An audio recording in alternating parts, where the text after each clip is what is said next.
What's up, guys? Welcome to the Not For The Week podcast. It's your boy, James. And it is your boy, Jeremy. Not thy boy, James. Not thy. I'm tired. Man is tired. I'm We've tired. been talking for 2 hours. We got a long one here, but it's a good one. We got our boy, Remington James. The Remington James Fitness. The Remington James. He's actually our first repeat guest. Yeah, he is. So he had previously been on a before, and he is back with more crazy stories, some updates in his current life. Talks a little bit about his move, about his new album that he's going to be dropping, as well as a bunch of other things. Talking about getting back into fitness and cutting some weight. Talking about seeing Bigfoot. Yeah. It's a good episode. So make sure you guys stick around for the whole thing. It's a little bit of a long one, but you can do it. I know you can. And before we get too far into it, make sure you guys check out notfortheweek.com. Grab some merch. Grab my new training program. All that good stuff. And leave a 5-star review because you're fucking awesome. Yep. Here we go. Remington James. Let's do it. Get it? Because he does that. Oh, yeah. Who the fuck is that guy? I make my own moves, yeah, I'm bossing. All weak bitches. Please proceed to the exit. Is there no one else? Are you not entertained? Are you not entertained? We are Not For The Week. What's going on, man? How are you? Oh, man, I am really good, dude. We actually filmed, so on a whim, Anchor wanted to do a video for his channel, and it was a 1,000-rep Rich Piano workout. We did that today. Dude, How was that? it's like anything. You hear it, you're like, that's going to be easy. And you get to about rep 400, and you're like, what in the hell are we doing? My body is so beat up right now, dude. Tomorrow, it's going to be no fun. You're going to be fucked up. Well, what? I haven't heard that one. What's that one? So basically, it's like, so Ank showed, I had no idea really what I was getting into, but it was like, it was 12 exercises, a lot of sets of like, some were like 4 sets of 20, some were 5 sets of 20. So it was like just curls and preacher curls and tricep extensions and just, so we've been working out because, I don't know if you guys ever film videos in gyms when they're real busy. Oh, I tried. Makes it hard. Oh, it's Makes it hard to do. Yeah, so we found this guy that has a CrossFit gym. So we go up there and we get to film a lot. And he had dumbbells that didn't go lighter than 20 pounds. And that may not sound like a problem until you're on rep 729. And all you got's 20-pound dumbbells, bro. And Hank, dude, he's got big-ass arms. He's just fine. And I'm like trying to grab weight plates. Like, they got 5-pound plates here, dude. It was torture. You're like, Hank, I need the spot on these curls right here.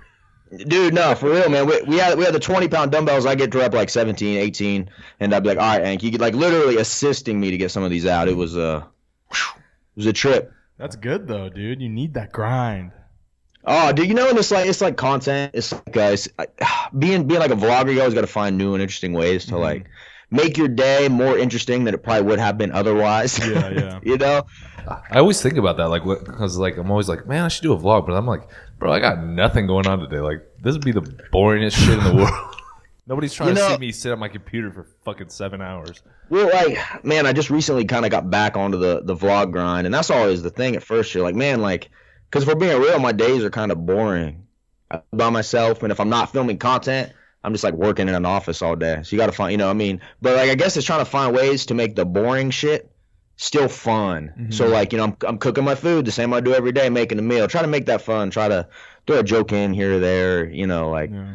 Well, and that's something I've noticed with you too in general with any of your videos is you make everything, even just walking out to like your car, entertaining. So gotta get the angles. Yeah, the angles. Hey man, it's like I always try to think about it because people ask a lot like, how do you vlog and all that, and like how do you edit to make things a certain way? And I always tell people it's like when I'm filming a video, I'm really thinking about it. Like I'm thinking about how I'm gonna edit it while I'm making it. So I'm like, all right, I just filmed this here. Now I got to go to my car. I could just be like, okay, guys, now I'm in my car. But like one thing I try to like really do a rule I have with a vlog is like don't explain yourself. Because like I used to be in the bad habit of like now I'm going here to do this for this. Now let's go here. Or like now I kind of like just surprise people. So it's like instead of me like, all right, let me go to now I'm in my car. It's like, all right, you're gonna see me walking to my car. If it's 3 seconds, it takes setting the camera up and filming it, but like I think it just adds like a level of immersion to it. Kind of puts you like, all right, this is what his walk's like.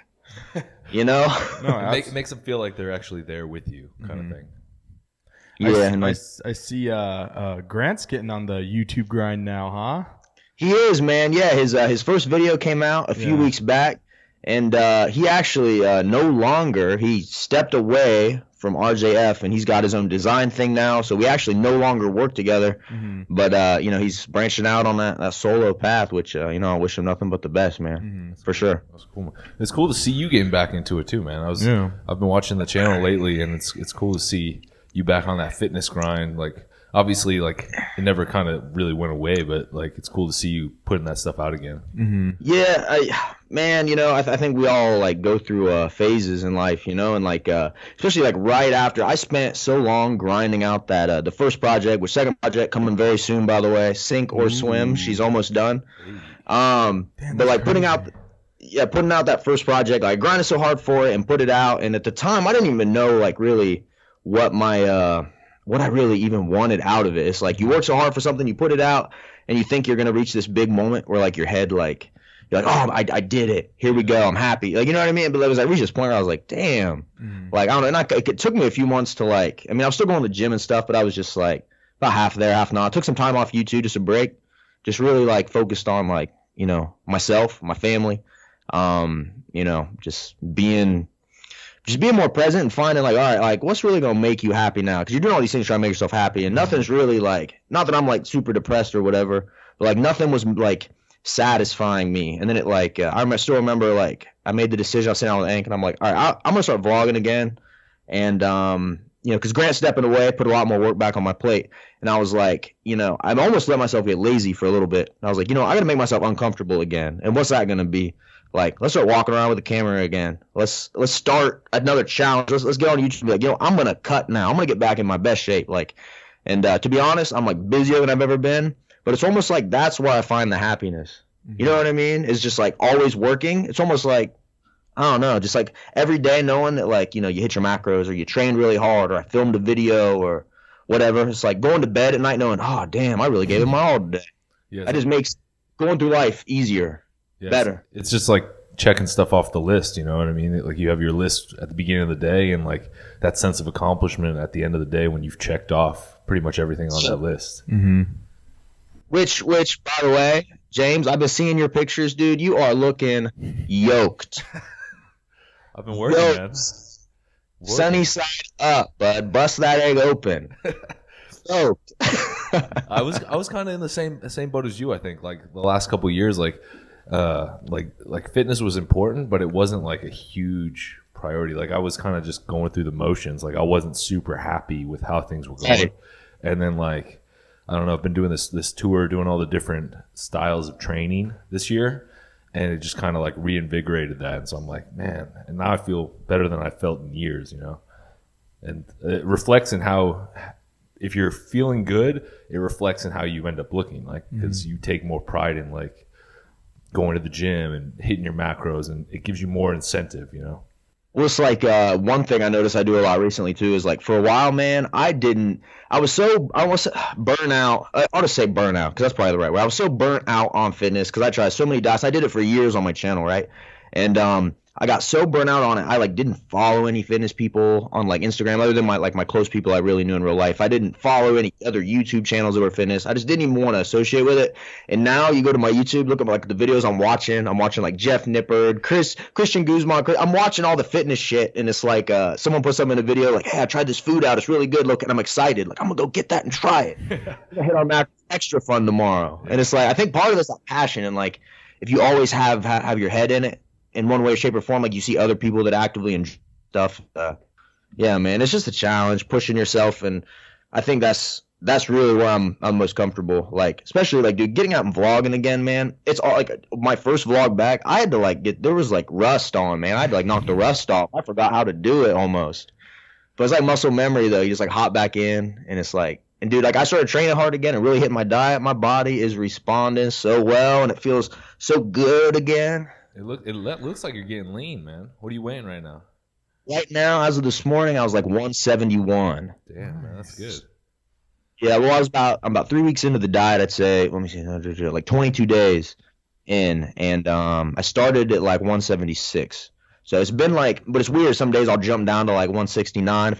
Yeah. Then my weight fluctuates a lot, but I do a lot of different foods to hit my macros, and yeah, it's been I don't know, like I'm actually happy about fitness again, man. It's it's so much easier to make content when I'm like legit excited to show someone a bag of frozen vegetables. Yeah, that's the whole thing, right? Like you got to get enjoyment out of it. If you're not going to get enjoyment out of it, you're not going to stick with it. Like that's what everyone talks about, all the diets and fitness just in general. If you're not enjoying it, it ends up becoming a chore, and then you end up resenting it. But that's that same shit I said so many times on my channel that I'd like just had to remember. And it was like, that whole like that corny ass thing you always read, like it's a lifestyle. Like, but for real though, it's like you got to actually like, enjoy it. And I think one big difference this time for me has been in the past I was always very like, if I was doing it like 100% like as clean as possible. So like white rice, chicken, broccoli, right? I was doing it super strict, and if I wasn't trying some fad diet or whatever, like this time it's like, all right, let me find all sorts of different stuff, like a lot more flexible. I really think that's where like the long-term shit is, like find like ways to like, if you do the same thing, like no matter what, you do the same thing all the time every day, you're gonna get burnt out on it. Oh, 100%. No matter. You there? But yeah. Oh yeah, can you hear me? So thought it went out for a sec. Yeah, you got to vary it up. Like I'll do that all the time. I'll go through I'll meal prep the same thing for a couple weeks, and then I'll switch it up. Switch up the seasoning and switch up like how you're cooking something. That's how it was when I was cutting too. When I was cutting, I was just prepping like the same exact shit, and then I was like, okay, I need to switch it up. And then when I found out that there's so many different ways to cook, so many different kinds of food that still fit your macros and that are still healthy, and then I'll just like every couple of weeks switch it up. Because I know what. So you can cook chicken like 8 different ways. I know, yeah. And like 6 of them are shitty. And like, dude, air fryer, bro. Yeah, that air fryer you got, I need to get that. I was looking at what was that vlog you had the other day, and you were cooking it up, and that shit looks so fucking good. I don't know how it cooks it. I don't know what magic they got in there. I need to read those patent papers. But like, they're doing something to that chicken in there that shouldn't be legal. It's so good. It comes out like you put like, I just put a little garlic powder, a little onion powder, and some sea salt on it, and it literally, if you ever been to a place that has like chicken nuggets that aren't like chicken nuggets? It's almost like they took a chicken tender, like cut it out, just like really good chicken in like a restaurant. Yeah. So what it tastes like? It tastes like fried chicken, but it's healthy chicken. Oh god. Yeah, that's dude every day. I've 3 weeks straight, I think. Every chicken 3 times a day. I don't give a shit. It's so good. Yeah, I need to get on that, man, because my chicken's starting to taste like ass. Dude, worst way to make chicken, bro. Put it in a crock pot. God damn, you want to die on the inside every bite? I used to do that, dude. I did that for shit. I was like always like, okay, what can I do that's the fastest, easiest way for me to not have to worry about it but still have my meals? I'm like, fuck it, I'm gonna boil it. I'm gonna throw it in a pan. I wouldn't even put mine in a crock. I just would boil mine, just boil the water, throw some breasts in, and heat them up. That's so disgusting, dude. It was the amount of mustard and hot sauce I had to use to get through my meal every 2 hours. I was like, shit. And like every 4 hours, I was going through a whole bottle of mustard. Every 6 hours, I was going through a whole bottle of hot sauce. You know what I mean? So just for a little flavor. I mean, I'm 3 weeks into this diet, a little over, and it's like right now I'm still good. So I imagine as I keep getting leaner, the cravings get hard. But this has been really by far. Well, I would say too, though, my macros right now, I'm at 58 fat, 212 protein, and 184 grams of carbs a day. Any other time I've dieted, I'm always like back in the day, especially when I was like really hardcore, I was doing eating challenges a lot and shit. So I always purposely set my macros way lower to make up for like binging on the weekends, right? So it was like 100 grams of carbs or less. I remember being on like 70 grams of carbs, like starting a diet out. And it was like 40 minutes of cardio a day, always playing catch up. I ran myself into the ground. This time it's been 20 minutes of stair stepper cardio. I'm watching some Dragon Ball Super on the stair stepper and just like eating carbs and just like not feeling like I'm really missing out on anything, Mm-hmm. Yeah. Dude, yeah, like I said, I feel, they say everything happens for a reason, right? And I feel like right now I'm like the best Remington I could be, 100%. I'm ready to like, in every way though, you know what I mean? Instead of like, because in a minute, for a while, I was like, I'm just going to focus on the music. And I'm going to try to like, push myself away from the fitness stuff because I'm kind of done with it. But then I'm just realizing, like, why can't I just be, like, why can't I be dope at everything I do? Mm-hmm. Like, you know what I mean? Instead of trying to be like this one trick point, like, just do it all, man. Kill all of it. Work hard at all of it. Well, it'd be multidimensional because, like, fitness will get old, it goes through its phases. Like, you'll get sick of it every now and then. So you need to have something else that you can fall back on that keeps you, in that good headspace. Yeah, and this really does just like accomplishing something every day, whatever that is. And like I really do try. Like my girlfriend has a daughter, and we spend more time now together than we ever did. We've been together for like 5 years. We spend more time now together than we've ever spent, because it used to be like I had to work every single day. Like I was working Sundays, filming, editing, doing videos every day, and then every other day for a while. It was like we made obligatory like Sundays, like family day, no matter what. And then Friday nights, Saturday nights, we see each other. So it's like that too, man. Like you forget what it like. Sometimes you get so isolated by yourself. And, you're like, I'm always by yourself in front of a computer doing this, whatever. And, like, all your social interactions are filmed and edited and put online. And everything looks a certain way. You know what I mean? Yeah. And then it's like, but to really, like real love, though, man, like real love, like when I walk in and little girls, like, just so excited to see me. Like, let's build blanket forts. Let's wrestle. Let's do this. Let's do that. Like, and all. Like, she came downstairs the other day, stuck in slow motion. Right? And I don't know how parents are, but next thing you know, she touches me, and then I'm stuck in slow motion. And we're both stuck in slow, and it's just like, I don't know, man. It's wild. And then, I don't understand how people can't be good parents, man. It's like, that's so much fun. But it also does something for me too. So it's like, no matter what I'm doing, even on a Sunday while I'm not working, it's like I'm still trying to, be a really good role model. Mm-hmm. Yeah. Be present. Exactly. Yeah, that's key, man. Yeah, I have a son now, and I was ready to ask, actually. Yeah. So my boy is he's 2 months old, and right now for me is the busiest time in my life too. Like I'm working 2 jobs, I'm going to school, and I'm just trying to like do all this stuff to provide for like my family and my son, and also be a good role model. But what's happening is like by doing all this stuff, I'm sacrificing like a lot of time with him, because I'm gone from like 5:30 in the morning, and then I get home at 10 o'clock at night, and then it's like he's usually sleeping already. So I'm like, fuck, I wake up, he's asleep. I come back home, he's asleep, and I don't really get much time. So I always make sure to like have like Friday afternoons, if I'm not working those Friday afternoons, and like Saturday and Sunday, like those are days I dedicate to like spending time with like my girlfriend, or spending time with like her and my son. It's cool. But yeah, you definitely miss out on time like that, and you forget like how important stuff like that is, Well, and I'd say too, everything is like, all the work now is a means to an end later. Oh yeah, absolutely. Yeah, that's why I'm working so hard right now, because it's like I'm not going to be working this hard forever. You know what I mean? It's all getting me to where I can be into a better like financial situation and be able to have more free time. Might as well do it now, Hey man, we're all still young. I don't feel young sometimes, but.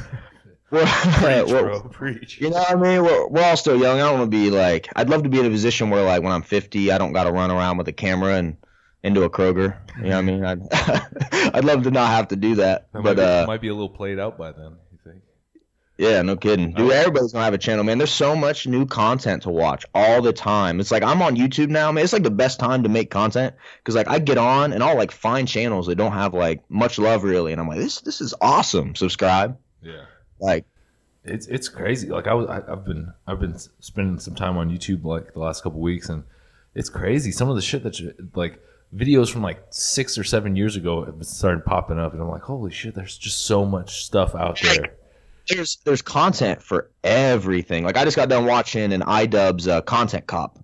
So it's like this series he has, this dude, it's funny shit. But he gets on, he just calls people out for their content, and it's a really fun, interesting videos to watch, because he does them really, really cleverly. And then like I can scroll down, and you got like Doug DeMuro, he's like reviewing cars and shit. And you got like a dude just playing Pokemon with one Pokemon, Alpharad, from start to finish. Like, can I beat Pokemon Red with just a Magikarp? I'm like stuck in these rabbit holes at night for hours.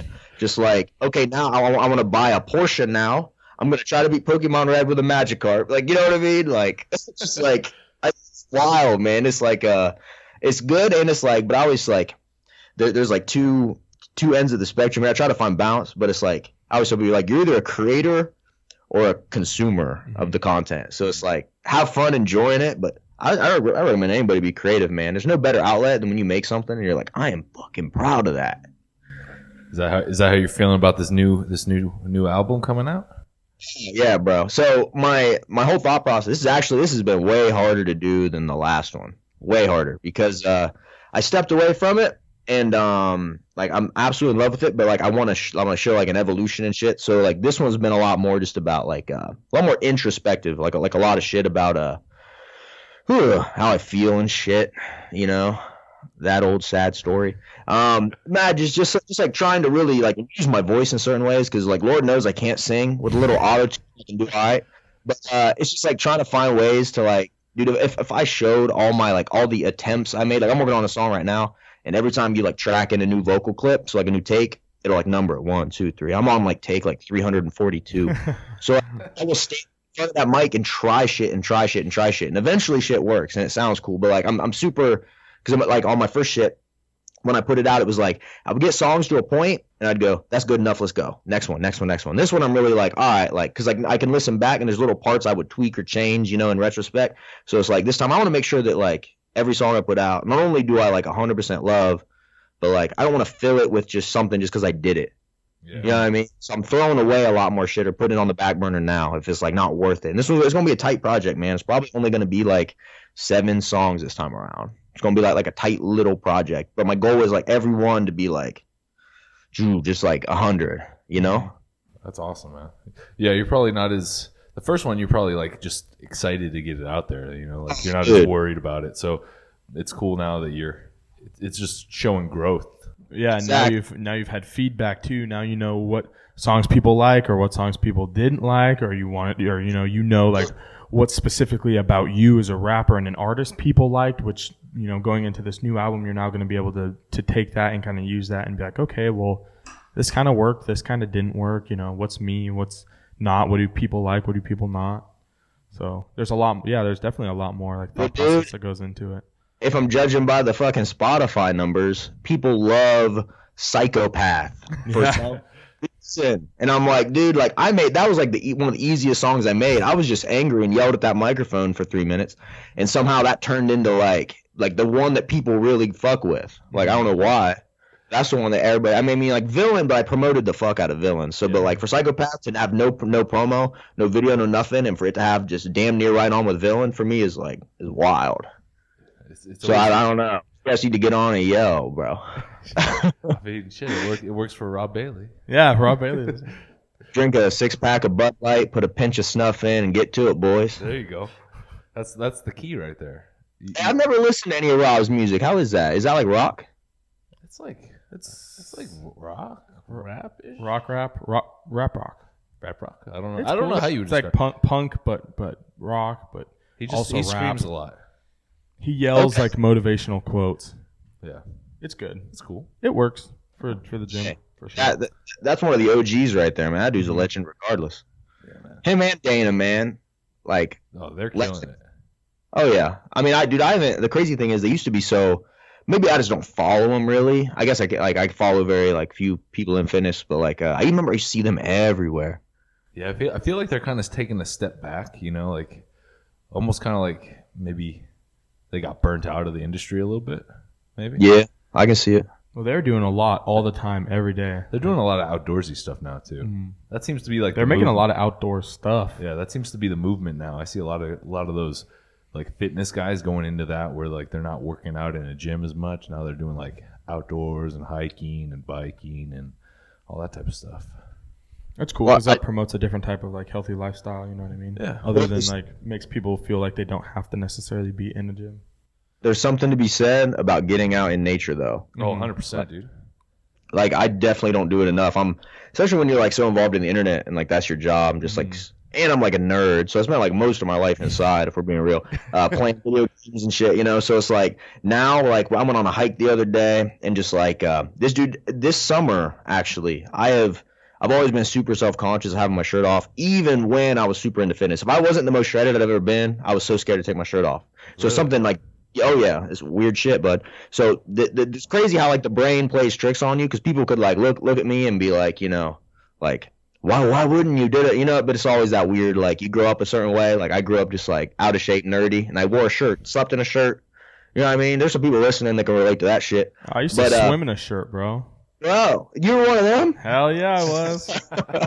I didn't quite do that, but no, dude, I never made it that far either. I was a heavy kid, okay? It was embarrassing. I feel like swimming in the shirt is almost worse. Is almost a worse look. Well, then people realize how fat you are. Yeah, because then it's like hugging you and it's like accentuating like your nips and shit. Yeah, my dad was always like, just take your fucking shirt off. And I'm like, no, I'm fucking fat. Right. It's one of those things like, because like, at least from like it's not like I ever see anybody and I'm like, they're fat as shit. You know what I mean? I never do. Like if someone's wearing a shirt in the pool, you're like, they think they're fat as shit. Yeah. You know what I mean? It makes you think about it. It almost draws more attention to it. Right. But at the time, I was like, people don't know that I'm fat if I have my shirt on. They can't tell. They can't tell, even though my belly, the shirt's stuck to my stomach. Shit. I'm bald as shit, and I wear a hat every day, all the time. I'm going bald, bro. That's why I always have a hat on. Hey, man, dude. All right, what I will say from someone that started going bald at 16 years old in high school, for one, it's always something that scars you for life. That right there will do it to you, bud. But I got to about, all right, I'm going to tell you guys a little story about how I first realized I was fucking bald, right? Because we go through stages of denial with it. You start losing your hair. You're like, I ain't losing my fucking hair. Comb it a little bit. You see it thinning. You're like, I ain't fuck it, man. Nah, I'm going to gel it. And then, like, I remember doing my first job. I worked at this gas station, Circle K, right here in town. Oh, yeah, Circle K, man. You'd get mystery shopped, right? So they'd send someone from corporate to come in and like buy some shit off you, and you had to like upsell them, like, hey, Reese's are 2 for $3, or do you want 2 Monsters? Like, they purposely set you up in this shit you got to upsell people on. So I got mystery shop one day and passed like 100%. And they're like, you got mystery shop, and I'm like, you know, like, do you know who it was? I was like, I have no idea. Like, let's show you the video, and it was that top down gas station behind the, you know, the cigarettes and the on camera, and I had my hair cut so short, like buzzed. I just buzzed it all the time. And from the top, I swore I had a full head of fucking hair. From the top down, from this video, you'd have sworn I had no hair at all, and I was just rocking the bald guy look, like short bald hair. I went home at night, bought a razor, and shaved my whole head. Like looked in the mirror, like this is way better. Threw a hat on top, and I've never looked back. Oh yeah, man. This is life changing right there. Life changing moment getting mystery shopped at Circle K. Yeah, but for real, I think that everybody has shit about themselves they really don't fucking like. Oh yeah. And is coming to terms with that shit and just like owning it. So like, but just what I was gonna say earlier. So back to that pool shit. So my whole life I've never been a pool guy, and this summer I like swore that I was gonna spend as much time by the pool, getting some sun, getting a tan, and relaxing as I could. I've been in the pool more this year, just chilling poolside, sometimes even swimming, just having some drinks. More this year than I have like every other year in my life, probably combined, if we're not counting the little kid going to the pool shit. Mm-hmm. Adult life. Yeah, dude, but like actually relaxing, man. You know, like that's a key too, man. I've worked so fucking hard, and so many times I wouldn't let myself like relax. I'd go to bed stressed, wake up stressed. Now it's like, all right, I can take a day and just chill, man. Does wonders. As long as you don't get addicted to that chilling, then you just chill all the time. Mm. So a lot of people do that shit too. Oh, that shit, it's addicting. Yeah, if I take too many like days off in a row, you start to feel yourself kind of like fall into that trap of like, man, I don't want to do anything today or tomorrow. Dude, that's how. Yeah, if I miss a couple days at the gym, I'm like, fuck. I already hate myself for missing 3. So what's 4 gonna do? And 4 turns into 5, which turns into 2 weeks, which turns into 2 months. Dude, and then I look at myself and I'm like, what the fuck? You know what I mean? Dude, it's like that whole like cheating on your diet shit. Yep. Like, that's what me and Hank always have this thing, because we're both the same way. Like, we won't cheat on like a Thursday or Friday because we know what happens. A Thursday will turn into the Friday to the Saturday, and then the Sunday, fuck it, we're gonna start back on Monday. Like that's how it always rolls over. And sometimes it just never quits rolling. And a month later, dude, I've gotten so lean before. And like Christian Guzman just posted a video. He gained like 30 pounds after his show, right? Like, dude, I've done that same shit. It's like go in for a photo shoot. The leanest I ever got. I remember like it was the weekend after, and I'm like at this after party shit. I live in a small town. We're at afterwards with like 4 people, and I'm still high off my photo shoot, right? Not realizing all the I've been eating like shit all week. I remember looking in the mirror and my fucking abs were gone after a week. And I just remember just being like floored by it, drunk as shit at like 4 a.m. Like my abs are gone in a week. It's so wild how that shit fucking happened, man. That's what people don't like, to stay super, super lean. Like it's such a chore, bro. Like, well, Mooney has talked about that before on videos where he talks about how it's just not sustainable to stay super, super lean year round. I mean, it has to be your job. Like you have to be like, you have to be making money off of it. Otherwise, there's no way that you could keep your sanity and do that. Mm-hmm. Like, there's nothing worse than that feeling either of looking in the mirror and like seeing your abs gone. And you're like, fuck. Oh, dude. Just had them. They just slipped through your fingers, bro. I've never had abs, so I don't know what that feels like yet. Just don't get abs. That you won't know what that feels like. All it does is bring problems. Just brings problems. They're kind of overrated. When they're here, you love them, but you're starving and miserable and not doing anything with your life.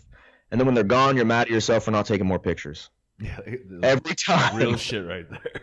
That's real shit every time. I'm like, well, back when I did this cut, and I have like 3 pictures from it. I'm like, damn. You're like, why didn't I take more selfies? I know. I wish I would have took more selfies when I had cut down to 245. That was a lot. Yeah. What are you weighing now? I'm like I just weighed myself this morning, and I weighed in at 251.4. He's cutting down though too. But it's been a really weird thing because I was like 245, and then I kind of started to put some weight on, and then my girlfriend got pregnant, and I started to put more weight on, and then she had Kingston, my son, and then I put a ton of fucking weight on because I started working a lot more, which means I started eating a lot more, and then I also wasn't going to the gym, so I was just working and then coming home and just eating and hanging out. For like 2 months, all I did was I didn't touch a weight, and it put like a lot of weight. I put like 15 pounds on or something like that, so I went back up to like 265, and then I looked at myself and I was like, oh fuck, I can't do this because it's a slippery slope and I'm already sliding, you know? So then I decided to change it up, so now I'm down like fucking 14 pounds or so, and I'm feeling a lot better. Body comp's changing again, feeling stronger, getting my strength back, feeling more confident, so it's nice. Well, you're a big dude anyways, man. Like, you're like a stocky, strong dude anyways. I see some of those videos you post, bro. I can't lift no weight like it. Both of you guys, I can't lift weight like that. I got these fragile Halo bones when I put so much Halo, bro. I can bench all right for my weight, but man, I got these Sega Genesis tendons. I'm an aesthetic type. You got the show muscles. That's good though, because you look good in pictures. I don't, so I just do videos lifting stuff. And when I'm not feeling strong, I don't have any content because I can't. It's not like I look good. So if I'm not looking, if I don't look good, and I'm also not strong, I really don't have anything to offer anybody. You know what I mean? I will say that when you're dieting and shit, it makes like pictures so much easier because like. Oh yeah. Like so much easier because you're like, all right, just take your shirt off, snap a pic, flex, crank the details up, get all them shadows right. Am I standing under the right light? But that is another crazy thing too, man. Lighting, bro. Oh my god. Like people, I don't think people really like if you're not in the fitness sphere. Like, dude, I just posted a picture, the last picture on my IG. I'm standing there with my sister and I'm flexing. I look bone shredded in that picture, right? But my mom looks at the picture, and she goes, "Where did those abs come from?" And I stand up, and then I flex. She's like, "Oh, you just weren't flexing." So like she was like floored by it. Yeah. Like, well, you flexed. The sun was coming down. Mm-hmm. Yeah, I just had a photo shoot, and I had to do like because I'm a bigger guy, so like in order to get like the right angles to make me look, you know, more jacked but also lean at the same time, I had to do like flex a certain type of way and like position my body a certain type of way to where I just look like a freak. Because otherwise, I just look like an out of shape fucking fat person, you know what I mean? So it's crazy. Dude, it's crazy though. You can still be super lean, and I'll still pick apart those pictures though, and I'll be like, man, I still look like shit. Oh, bro, bro, I feel like I'm my own worst critic. Like lately on the vlog too, man. I was the type, maybe back when I started, but for a while, I refused to wear short sleeve shirts, and like I only wore long sleeve shirts, and I would not wear a tank top because I thought everybody's gonna say I look small. Like for real. And then lately, like that's been my new thing on the channel. Like I'm just gonna wear tank tops all the time. I'm just gonna do this and do this and do this. I'm not gonna care what anybody thinks. I'm just gonna like do my and fuck. No one. I've gotten more comments on my lately than I ever got. Even back when I was in my best shape. So it's I think a lot of it too, man, is finding your flaws or whatever you think are your flaws and just owning them because I don't think people think about your shit as much as you think about your shit. Mm-hmm. Well, you're your own worst critic. Right. Do you think going through all that shit with releasing the first album and all like the negativity and shit you got from that, like you think that helped you kind of break through that and not give a fuck anymore? And yeah, dude, 100%. You know, one problem back then, man, that I had was I went and saw a therapist, right? I didn't need to go see a therapist for anything. I mean, I probably should have, but I went just because I was trying to get prescribed Adderall. And I got a prescription of fucking Vyvanse 30 milligram pills, right? This was like early last year. And because I was thinking in my head, like, I don't need these, but someone gave me one once. And I was like, I worked harder. I was happier. All these things I thought I was. And I got to where I was taking this motherfucking pill every day. And that's when I really noticed that I let like negativity started bothering me more. Because I think my one thing about that shit is like, you don't even realize it, but it almost makes you meaner. Quicker to react, quicker to snap, quicker to like get mad. And like, it's funny now because like I barely get any negativity now, but when I do, I kind of just laugh. And if it's real ignorant, I'll just like delete it. If it's just kind of a critique, I'll let it stay. And if it's like just some blatant bullshit, I'll block somebody. But it's like now I just kind of laugh at it. Back then I couldn't even laugh at it. I would get so mad. Like, who is this? Like, can I search that name on Instagram? What's this? You'd find some people and you look at their profile, and then that's the only way I'd feel better is if I could see their profile. Like, oh, I get why. But if I couldn't see it, it was anonymous. I was like, God damn it. Like, I quit taking that shit like what was it, April or May? I was like, all right, I'm done with it. I flushed them all down the toilet. And yeah, and I was like, holy shit, do I feel back to normal? That's awesome, which man. Which is wild too, that like you can take something that like people get prescribed, like it's children and all the time. And I think, probably a little stupid on my part, but I really thought I was going to help with my performance, like make me work harder, work faster, not be tired. It worked perfectly with OMAD because I wasn't hungry. But yeah, man, it's weird though. You like, so I would say, yeah, it helped me a lot, but it also made me learn a lot about myself and like about what really matters, because I took that time off of YouTube, and it's like you step away from it. I didn't post for like what, three months or something. Yeah, it was a while. Yeah, it was a minute, but like I was able to just kind of sit back and then see what's my real life like. Mm-hmm. Oh, this is really cool. This is really good. Like, I have cool friends. I have cool people I kick it with. Like, I love the people in my life. And then you kind of come back, like almost like wipe the slate clean, because I was so into social media there for a minute. And I still try. Like, I have my apps hidden like in a folder. So like to get to them is like 4 extra steps. That does a lot for me, not scrolling all day and shit, because it's so easy to fall in those wormholes. And I feel like you got to give your I think Joe Rogan was talking about this, but like they talk about like the brain diet. Like, if you're giving your brain nothing but bullshit, like people that sit and read about politics all day and just like people mad at other people, mad about other people that are mad over a tweet, someone, you know what I mean? That like people that just ingest that content all day and wonder why they're depressed and upset. It's because you're just reading bullshit all day, man. Yeah. Like, dude, there's a channel on YouTube where you can find baby kittens that meet a raccoon for the first time, and that's a 2-minute video, and that shit'll make your day better. I'm gonna need that link right there. Yeah, if you could link that'd be great.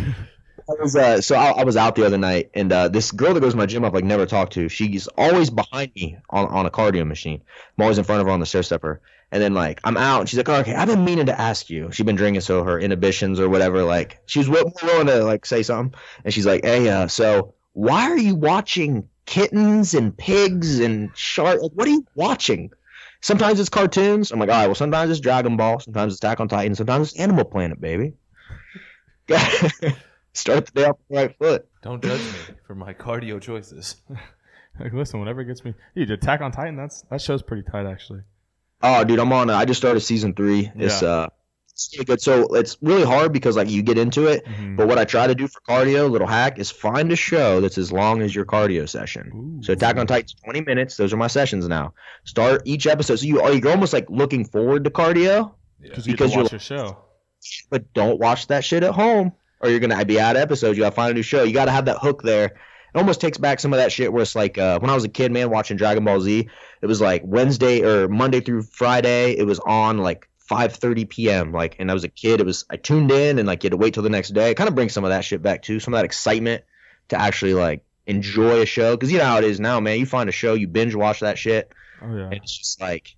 I've been watching. Me and Kaya just started watching the show Lucifer on Netflix. Someone recommended that to me. It's a pretty good show, dude. I like it a lot. It's funny. It's like dark humor, so it's funny. If you have dark humor, I do. So I got every. But it's about the devil, so it's yeah. Sounds up your alley. Yeah. Hey, hold up. Well, while we're all here, we all watched Game of Thrones, right? Oh yeah. I've never seen an episode of Game of Thrones. This fucker. Dude, you're just like Ank.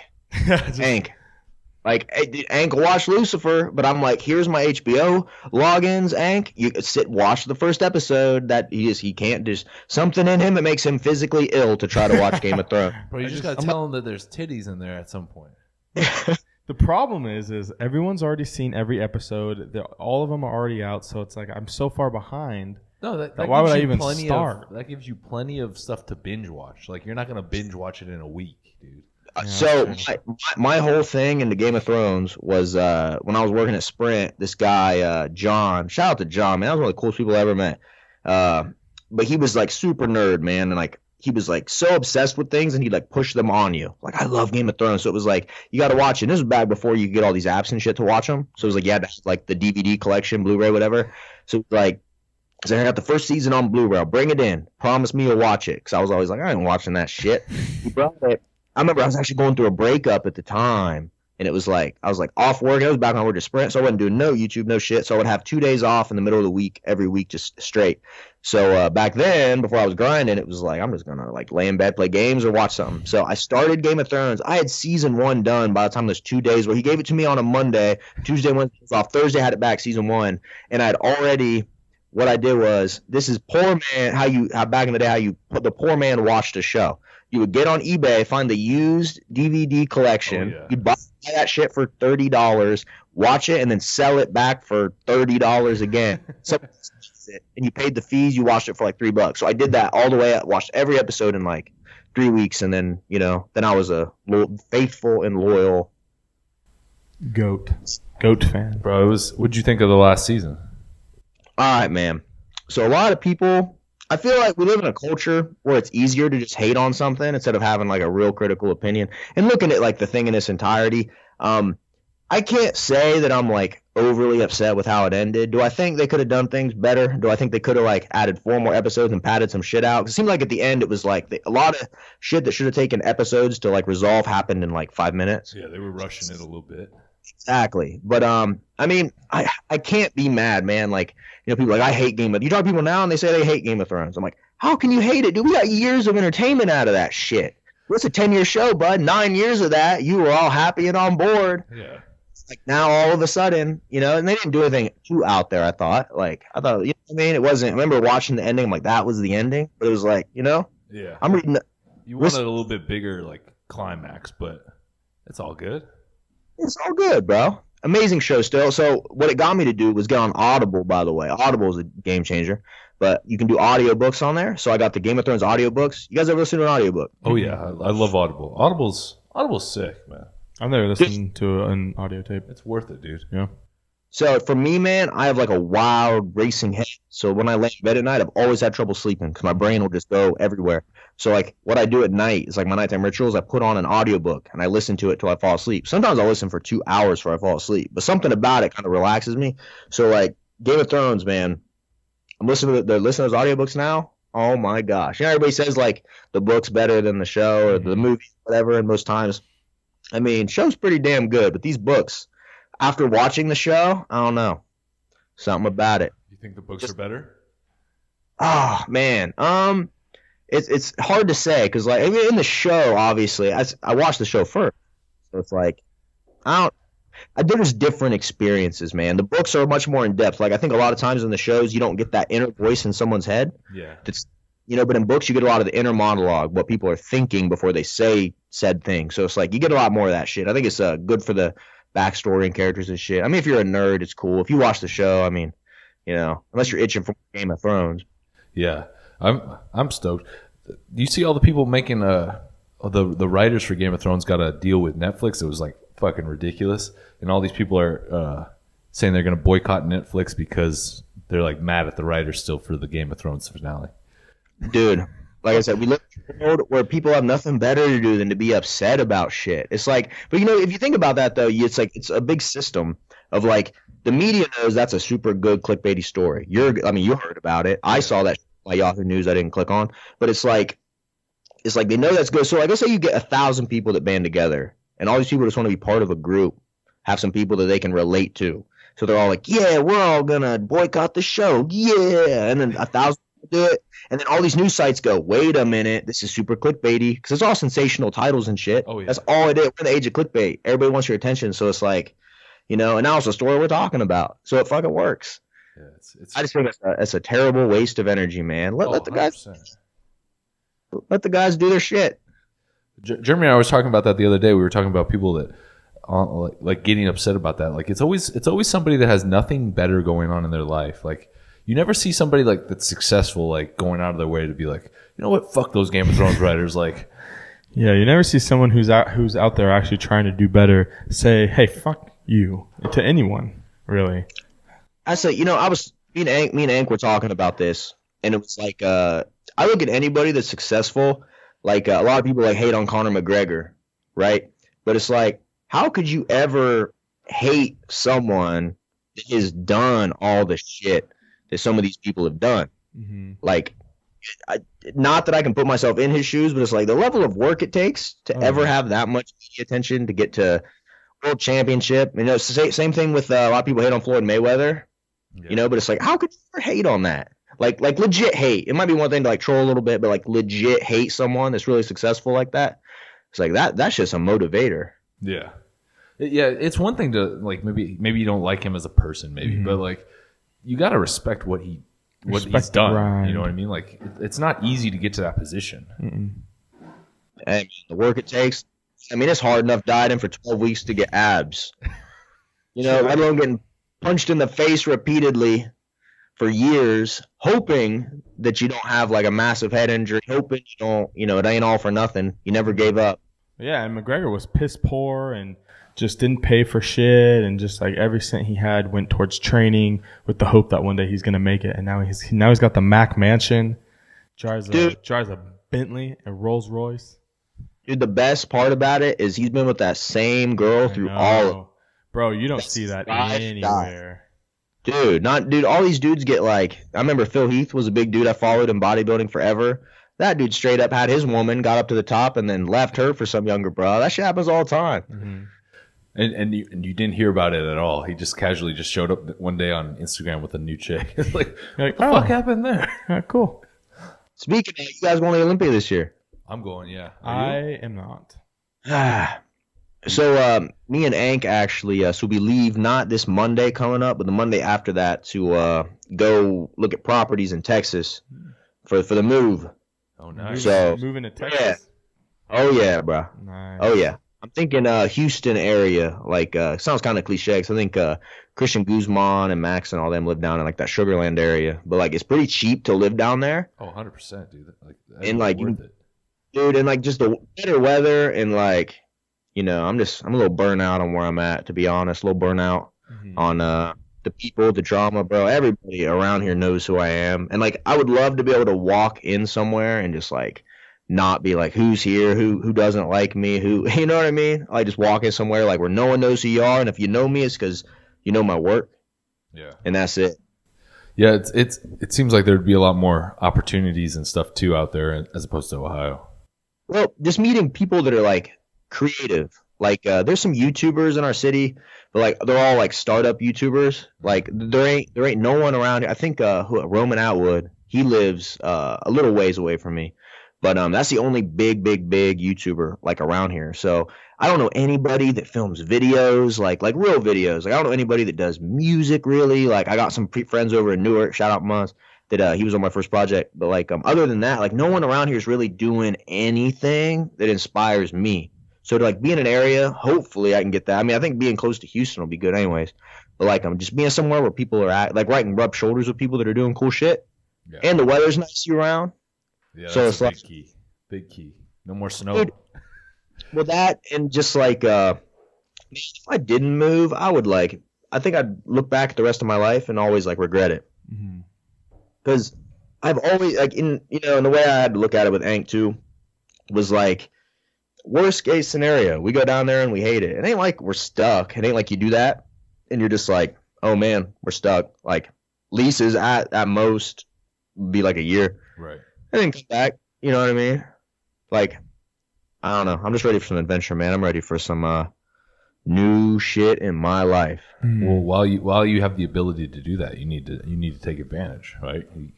because you're not always going to be like, who knows? Eventually, you'll get tied down, and you won't have the luxury of it just being just you to be able to pick up and go somewhere.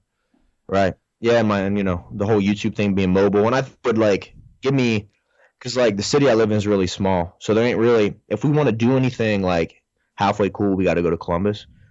So it's like everywhere here locally, I've played out in so many videos. I can only go to the Rising Park so many times. You know what I mean? I can only go to Ank's house so many times, and it's just like there's nowhere like I said, unless we go to Columbus, which is 40 minutes away. If you don't count rush hour traffic, you can beat that. So it's like, I don't know, just being in some cool shit. Like give me some new shit to find and film.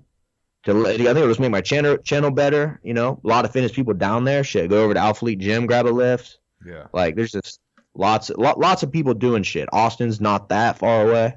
Austin's fun. Austin's a lot of fun. I was out there last year. Super good time. But yeah, there's something to be said about not just surrounding yourself with people that are like doing cool shit, but being in a good environment, where you can actually grow. Well, it's like, it's not often that I ever see anybody that I'm like, back when I started YouTube, there was like Ank, for instance, before I started YouTube, he's been an entrepreneur for a while. He owned like a lawn care company and shit, and was like, always like the big hustler. So like when I started, I wanted to become friends with him, because I wanted to pick his brain and be like, okay, like someone that's doing it on their own, I'm gonna see how they think, how they talk, you know what I mean? Like connect myself with people like that. But now there's no one that I can even like attempt to, I think we all need mentors in life, right? People you can learn stuff from, people that can make you better, people that can give you advice and shit. So like there's no one in my life that can be my mentor right now. So I'm like going somewhere really, like not necessarily looking to like be an apprentice or no shit like that, but just like people I can meet that inspire me to be better, inspire me to, I want someone to pull up in a Bugatti for me to be like, holy shit, can I talk to you for like a minute? Like, you know what I mean? Just like, I feel like that those conversations, those connections. I mean, there's so much shit I've learned. Like I always say, when I first collaborated with Travis S., that was my first YouTube collaboration. And I went and collab with him. I show up, he's got a DSLR camera, he's got a tripod, he's doing all this crazy shit. And I was like, it opened my brain up. And he had an old camera for sale. He just got a new one. So I bought his old one off of him, gave it to me. And that's when I started really like, okay, I see how this dude's doing. Because I'm like, yeah, my average video has like 15 clips I edit. He goes, yeah, mine has like 85. I'm watching him film this thing. Like I'm eating this big burrito, and he's getting up and switching angles and doing this shit and filming all this shit. I'm like, oh, that's a hustle right there. And it was like just that moment alone. Shout out to Travis S., but like stepped up my content tremendously. So it's like, I would love to get in the studio with somebody, had a home studio set up, see someone else's process of making music. Cause like, other than my dude Muns, I haven't been around anybody, Yeah, you gotta surround yourself with people that are doing cool shit, like doing better than you almost, you gotta find people that are, gonna push you to be a better version of who you are. And you gotta strive to level yourself up. And not like, I've had some friends in the past or whatever. It's almost like jealousy or whatever gets in the way. And it's like, I don't know, man. People just start treating you different and shit all of a sudden. And you really haven't changed. You've just been grinding your ass off. So, not coming at it from a bad place, but a place where like, man, like I respect the shit out of you. Let's learn something. Yeah. Well, that's how you got to go into it. You can't go in thinking, oh yeah, you can't go in thinking you know everything already. Like you have everything figured out, because nobody has it all figured out. Oh, dude, nothing's worse than when you meet a know-it-all. You ever meet the guy that has like an answer to every question? Oh, it's the worst. And usually they're doing the worst too. It's like, never, 100%. It's never somebody that's like I'll see that at the gym all the time. I'll run into the guy like, the nerdy guy that's like read every book or whatever. Like, time under tension, this, blah, blah, blah. Like, bro, it's all, just fucking go work out. Stop overanalyzing it. No, I feel you, man. There's I feel like you get that a lot in comment sections too. The people that know everything. Oh, yeah. You're like, all right, what are you doing, bro? Because you're in this comment section. Like, applying what are you doing? Yeah, I want to figure that out. Yeah, that's always the question, man. People who like hate, or people who feel the need to put their 2 cents in. It's like, yeah, what are you doing, bro? Seriously, what are you doing that makes you know more than me? That gives you more knowledge than I have. It's like if I ever leave a comment on any video, it's always a positive one. Mm-hmm. If I get to something and I don't like it, I don't even hit dislike. I'm just like, peace. Like, dude, I have this weird thing. Like, I won't rate. I think it's from working at Sprint. We used to have these customer surveys, right? And it'd be like, customers would give you like a score 1 out of 5, and 5 was perfect, 1 was terrible. If you didn't get a 5, it counted as 0, and you had to have above 85% on these. So if someone gave you a 4, right? Some people would just give you a 4 and be like, oh, he was great, nothing wrong, 4, because you're not you know what I mean? Yeah. So it's like ever since then, man, no matter what, like I leave only 5-star reviews, and even if I dislike something, I've done this before. I've left a 5-star review, and I'll talk some shit, and I'll go at the end like, I'm leaving a 5-star just because I can't leave a 1 star. Because I don't want to hurt your numbers, because that shit sucks, man.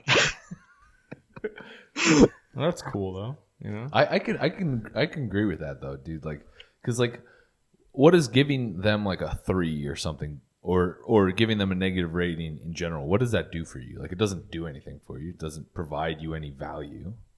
Just, you know, it's just a way of you maybe getting somebody's attention. Like, hey, look at how they fucked me over or something. Like, it doesn't serve you any purpose. Like, it's not going to make you a better person. All I know is that when I'm being nicer, and like if I have a morning where like I wake up and I go to the gym and I walk in and I have like a friendly conversation with like the people working at the front desk, and then like you know, this morning walking into the gym, shout out to Mike Tipple. He's been a fan of mine since I started, way back before even 1,000 subscribers. He followed the whole thing, and I hadn't talked to him in a while. We stood in the parking lot and talked for 30 minutes today, and it was just like the highlight of my day. Just set everything off on the right foot. It's a good conversation. We're laughing and shit, and it's like, now if I went into that and it was like, fuck you, bro. Like, I got to target here and do my cardio. I got shit to do. You know, I ran behind because of this conversation, but it was so worth it. Mm-hmm. So it's just like, if you do that and then you carry that bullshit with you all day, that's why like I try not to dwell on bullshit. I feel like you only got so much like room in your head for shit, and if you fill it with bullshit and you're mad at people for whatever reason, or you know what I mean, it's just like, it doesn't matter. Yeah. Let's just focus on the good shit, man. And like, dude, you ever given someone a compliment and you just feel amazing afterwards? Oh yeah. And then it'll turn your day around, and probably you'll have some good experiences later on that day just from that. Just energy exchange, bro. Put good energy out. I feel like you get good energy back. Mm-hmm. Something to be said about that. Yep, absolutely. I agree 100%. So when you go into when is this potential Texas move? When you look at well, so the goal is, like I said, what is that? Yeah, it's about 9 or 10 days away. So going out, and the goal is lock a place down and sign for it, down payment, whatever. And then so I have this house here that I thought I was going to keep it and try to rent it out. But then the more I thought about that, I was like, I don't know if I want to fuck with that. Like being states away, trying to rent it. Too much hassle. Yeah, and I got a lot of equity in it. So I'm like, I think I'm just going to move. I don't got to sell this place. I don't got to, send my name. So I can literally move out whenever. So I think Ink just has to have a 30-day notice at his place. So the goal would be come back. He puts his 30-day notice in. And then a few weeks after that, I'm going to pack a moving truck up and drive that bitch down to Texas. Hey, that's exciting, dude. What's got me the most terrified, though, is I have to ship both of my cars. Ooh, and I've read so many stories about that. And I'm like, damn, dude. That's the one thing, because I entertain the idea of driving them both down. But I'm like, dude, that would be some goofy trips. Drive down in a moving truck, then like drive down and tow my other car. Like, it's 2 18-hour drives. I don't know. It's a lot of fucking driving. You gotta get Jay to fly out. He'll drive it down for you. Yeah, I'll drive. You can sweat it. Yeah, what's the going rate? No, but we just drove 6 hours to Nashville. Yeah, I saw that vlog. That looked like fucking fun, dude. Yeah, dude, it was a good time. Got way too fucked up. But other than that, dude, like the drive there wasn't that bad, but that drive back being that hungover was just like, God damn, get me home. Mm-hmm. get me home. But so I'm just imagining like an 18-hour. I think it'll be a little different because 18-hour drive's one way. So I guess Nashville was 12 total, like 18 one way. But at the end of that destination, it's like a permanent change. Yeah, you know what I mean? It's like a book closing and a new book beginning. So it might be kind of like fun. And I plan on vlogging the whole thing. I don't know, entertaining an 18-hour ride with microwave meals mixed in is going to be, but I'll do my best. Shit. That'll be fun though, dude. That'll be a good road trip. It'll be a good experience. Yeah, and I think too, man, I got a lot of stuff in this house, but I think what I'm gonna do is kind of just start fresh, like take the minimum and just like, dude, I've lived here for, man, since 20. I've lived here a long time. I bought this house when I was 22. So yeah, and I lived here since I was 19, I think. 19 or 20. So yeah, it's been in this house for 8 years. So yeah, but I've had a lot of the same shit, like the same like dressers, and I just never got new shit. So I'm like, I kind of just want to like do it big, get like a nice spot, get a yard, get a dog finally. There you go. Sounds solid, dude. Hey man, I don't know. Like I say, you do too much of the same shit forever. I feel like it's so easy to get stuck in the same exact thing all the time. I feel like it's cool to switch things up, see new shit. Imagine having a pool. Do you guys have a pool? No, man. No way. Dude, I never wanted one after this summer. Dude, it can be a kiddie pool. I'll blow the bitch up. I just want something to sit in and have a few drinks in. That's it. Mm-hmm. Get one of those above ground pools, man. There you go. That's what I was thinking about getting. Walmart has like the 130-foot ones for like $125 or something like that. There you go. Boom. Yeah. Doable. Huh? What are they charging for a pool these days above ground? For like a really good one that's pretty good size, like $400-$500. But for your pretty typical like blow up, fill with water with the tube around it, it's like $135. Bro, you need to start a blog reviewing pools. There you go. Just buy a new pool every week. Hey. Blow up, think about it in the dinosaur print. That's the best deal you're going to get this summer. Like, looking for a pool, this is the one for you. And you could wear a shirt while you're in the pool. I was like, shirts welcome on if you feel insecure. No judgment zone. No judgment zone.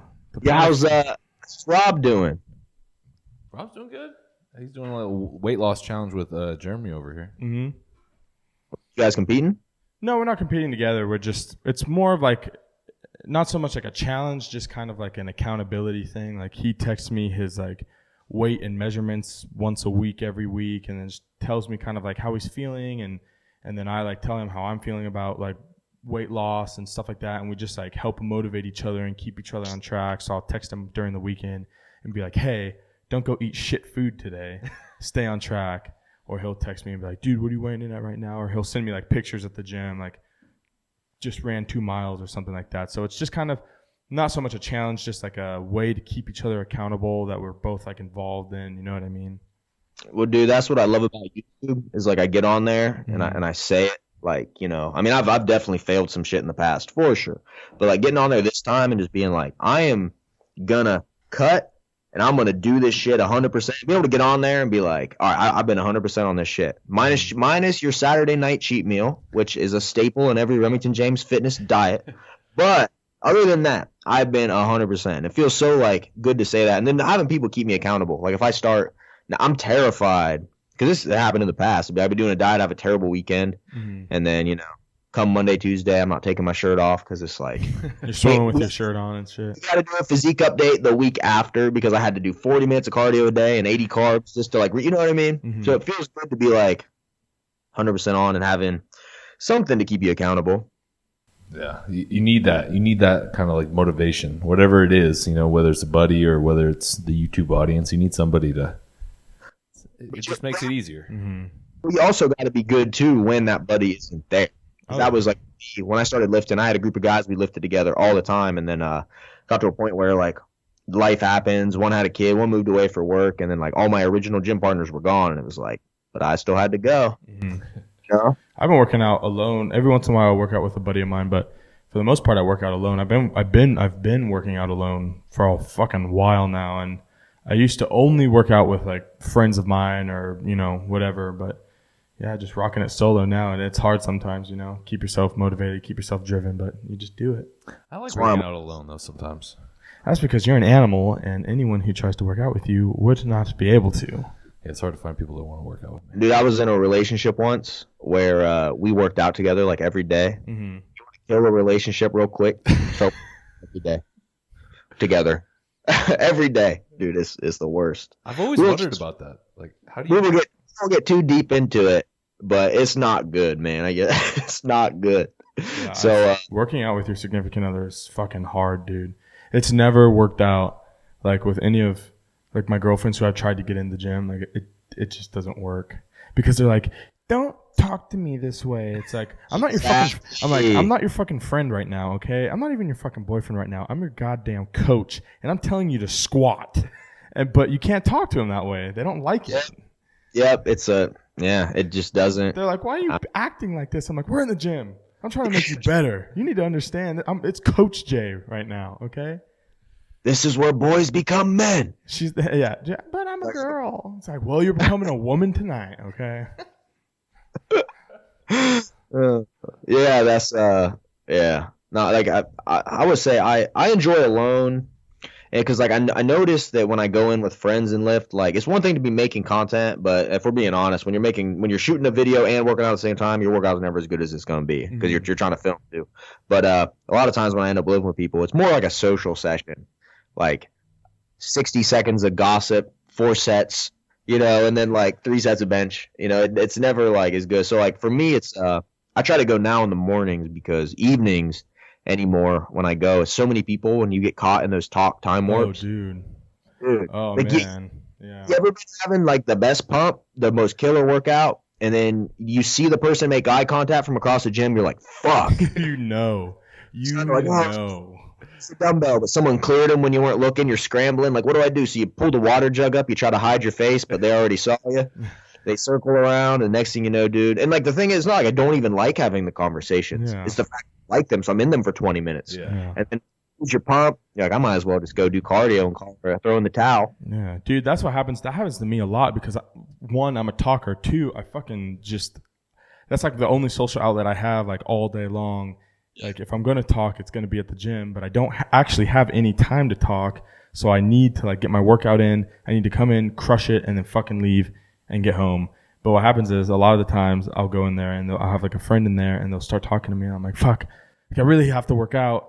And I'm never the one to do that, but it's like I really need to work out, but they still keep talking to me. And then instead of just walking away, I still keep talking. And then 35 minutes go by and I'm like, well, I have like 25 minutes to train now and then I have to leave. So I'm just going to, just like you said, do cardio, go home. Bro, going in the mornings, man, like I try to get up at like 7:15 every day and then like get in there. And if like because like no one's really in there in the morning, so I can go in, try to knock all my lifting out like 35, 40 minutes. Like just crank it out. Cardio's 20. I'm there like an hour. And it's like get out, get home. But like, man, never fails, dude. Sometimes it's my fault. Sometimes I walk to the front desk. Yep. I lean on that counter. I crack open my 3D energy, and I'm like, "What's going on, fellas?" So it's like a discipline thing too. Like, but then again, like when I'm sitting in front of a computer all day, especially if I'm sitting here like editing a vlog, and like because that shit takes forever, and it's like your brain's melted, and then sometimes you just want to like talk to someone. Dude, that's how it is for me, and it sucks because like I can't work out in the morning because I wake up at 5:30 to go to work. And I don't get home till like 10:30 most nights. So if I want to get any type of sleep, then I have to sleep through the morning. That's a hell of a schedule, bro. Yeah, it really sucks. That's a hell of a schedule. Yeah. That's I know that it's one of those things though, like that schedule right there would deter like 95% of people from trying to do what you're trying to do. Oh yeah. It's the only, but it's like no one else, like, why have someone else do it when you can do it? You know what I mean? Like, you're the only one here to do it, so fucking do it. Hey, man, that's what I always tell people is like, because I know some people personally that, you see it on Facebook and shit. People play the victim card so often. Geez, like, oh, poor me, I can't do this, or I can't, oh, man, oh. It's bullshit, like, bro, dude. Like, at the end of the day, no one gives a fuck. And it's bullshit. It's all excuses. It's all bullshit. Yeah, you have time. Make time. Dude, and it's like I've caught myself before making excuses. We're human, but like I try to like when that rears its ugly head, like, well, you can't, like the other morning, I think the last vlog I just posted, woke up that morning, I'm like, man, I need content, but I have no one to film me at the gym. Well, I guess I just gotta skip my workout. And I was like, no, bro, you want to film yourself at the gym? Bring a tripod, set it up, and film yourself, bro. And then like I left and I felt so good about it. Mm-hmm. And I'm editing the footage. I'm like, all right, this works. Yeah. You ever notice like during those like little mental battles when you're like, fuck, maybe I'm just not going to do it. And then you're like, maybe I should. You always feel great when you do just do it, right? You always feel like shit when you don't. Oh, 100%. When you listen to the excuses, you feel like shit. At the end of the day, you're like, fuck, I should have just went. Damn it. But when you do just go, then you feel great. You're like, damn, I'm glad I went. Yeah. I feel like the true key to success is literally finding out how to control that little voice in your head. Oh, absolutely.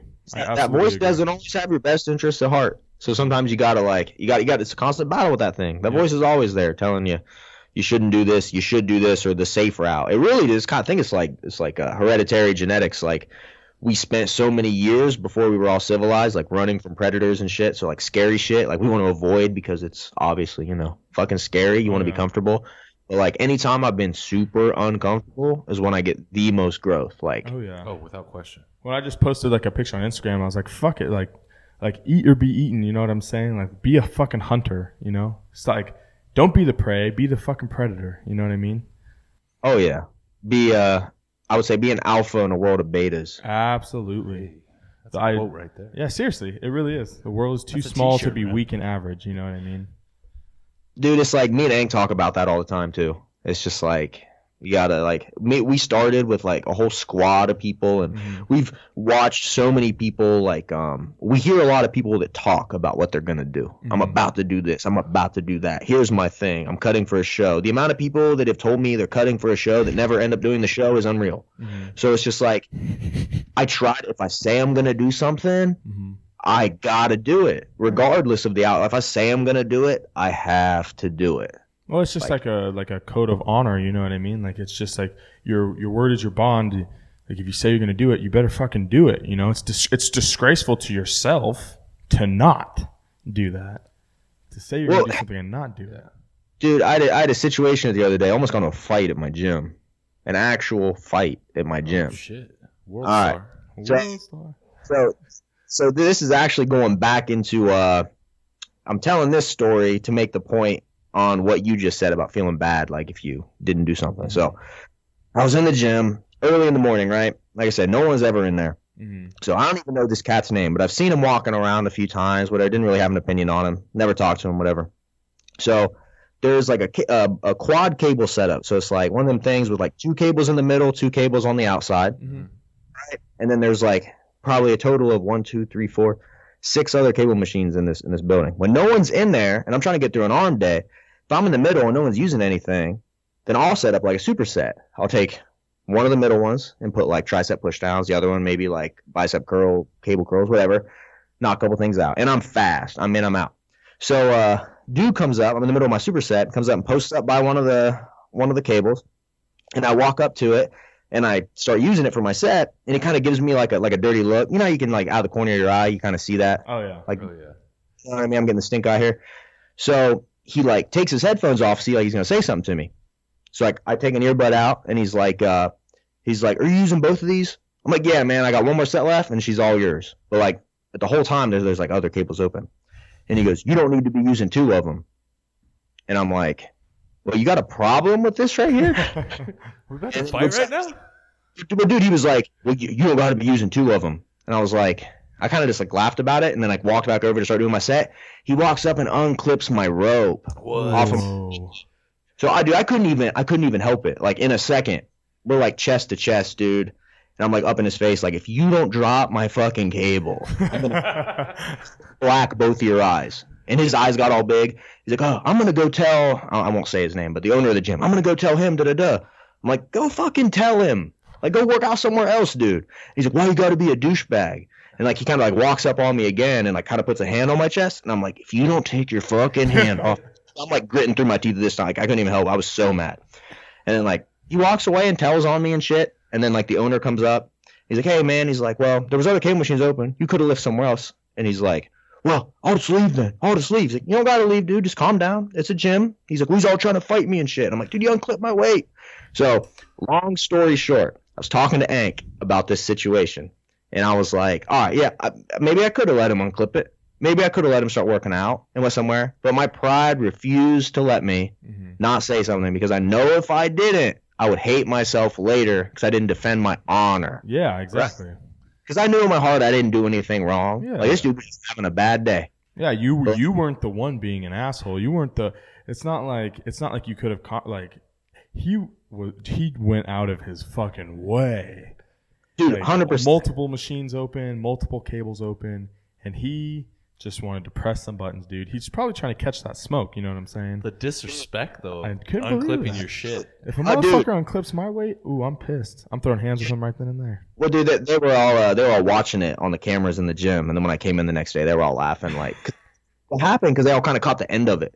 I was like, "No, this is what happened." They watched it. Like, you weren't kidding, man. He unclipped my shit, dude. I was just like, that's like, because I have the same response. Anytime anybody asks me anything, it's like always the same exact thing.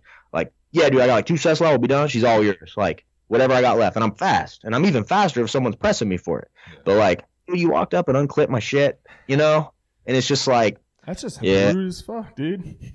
Dude, like, think about that. What kind of mood you have to be in to walk up in an empty gym in the morning and unclip someone's?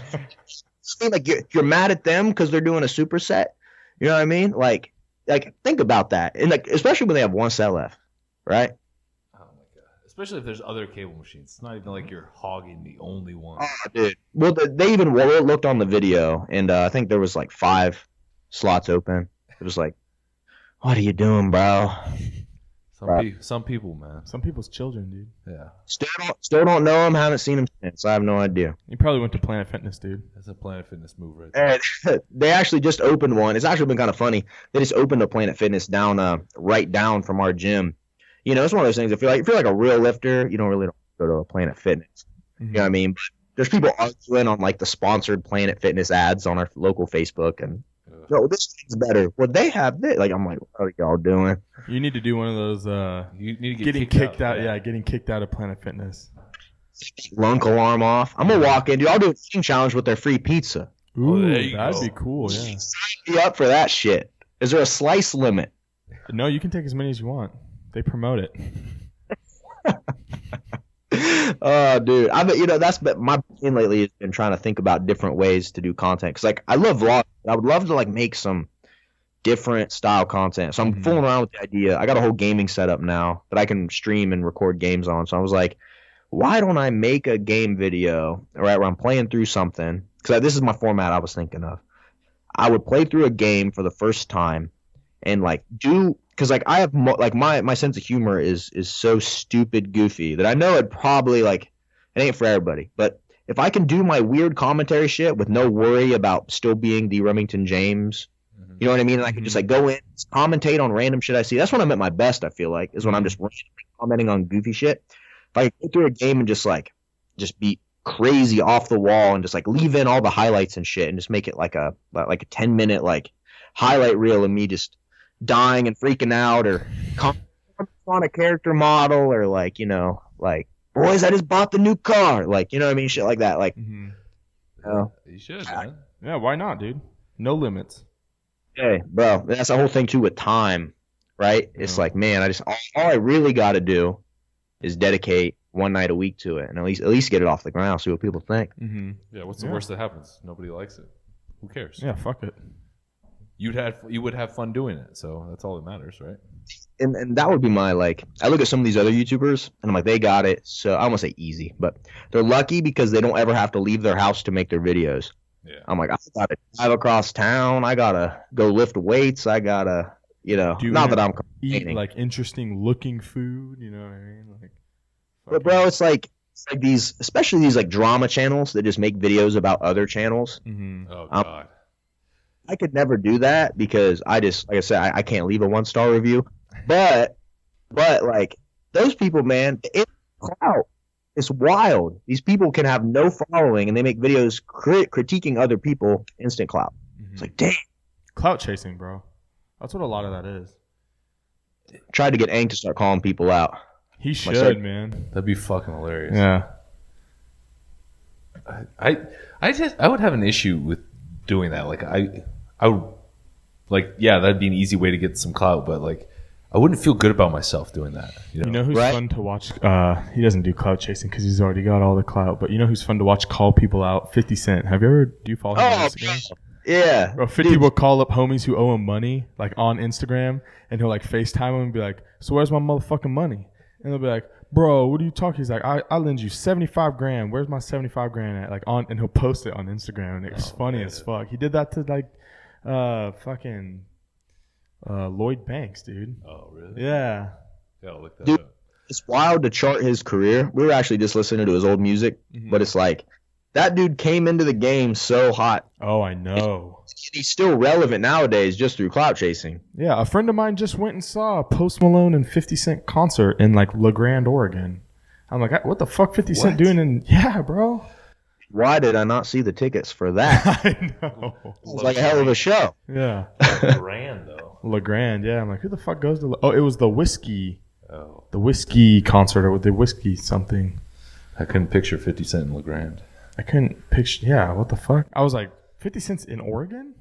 What the hell? Hey, he's going wherever the paycheck is. So that's the thing with a lot of these rappers, man. Like it's all checks. So it's like here, go overseas, just keep making money. Dude, that sounds like the life right there. Perform in front of audiences live. Hey, it'll be you one day, bro. Hey, man, that's that thing. I still ain't done. I ain't done none of my music live yet. You think about doing that for this album?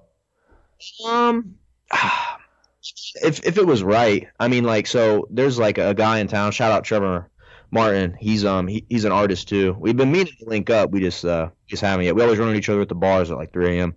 But like he's out grinding, bro, doing all these shows and like little shows, but doing that hustle that they all have to do. And I don't know. I just I guess too, it's all about being around people. Like I ain't even been to one of those shows.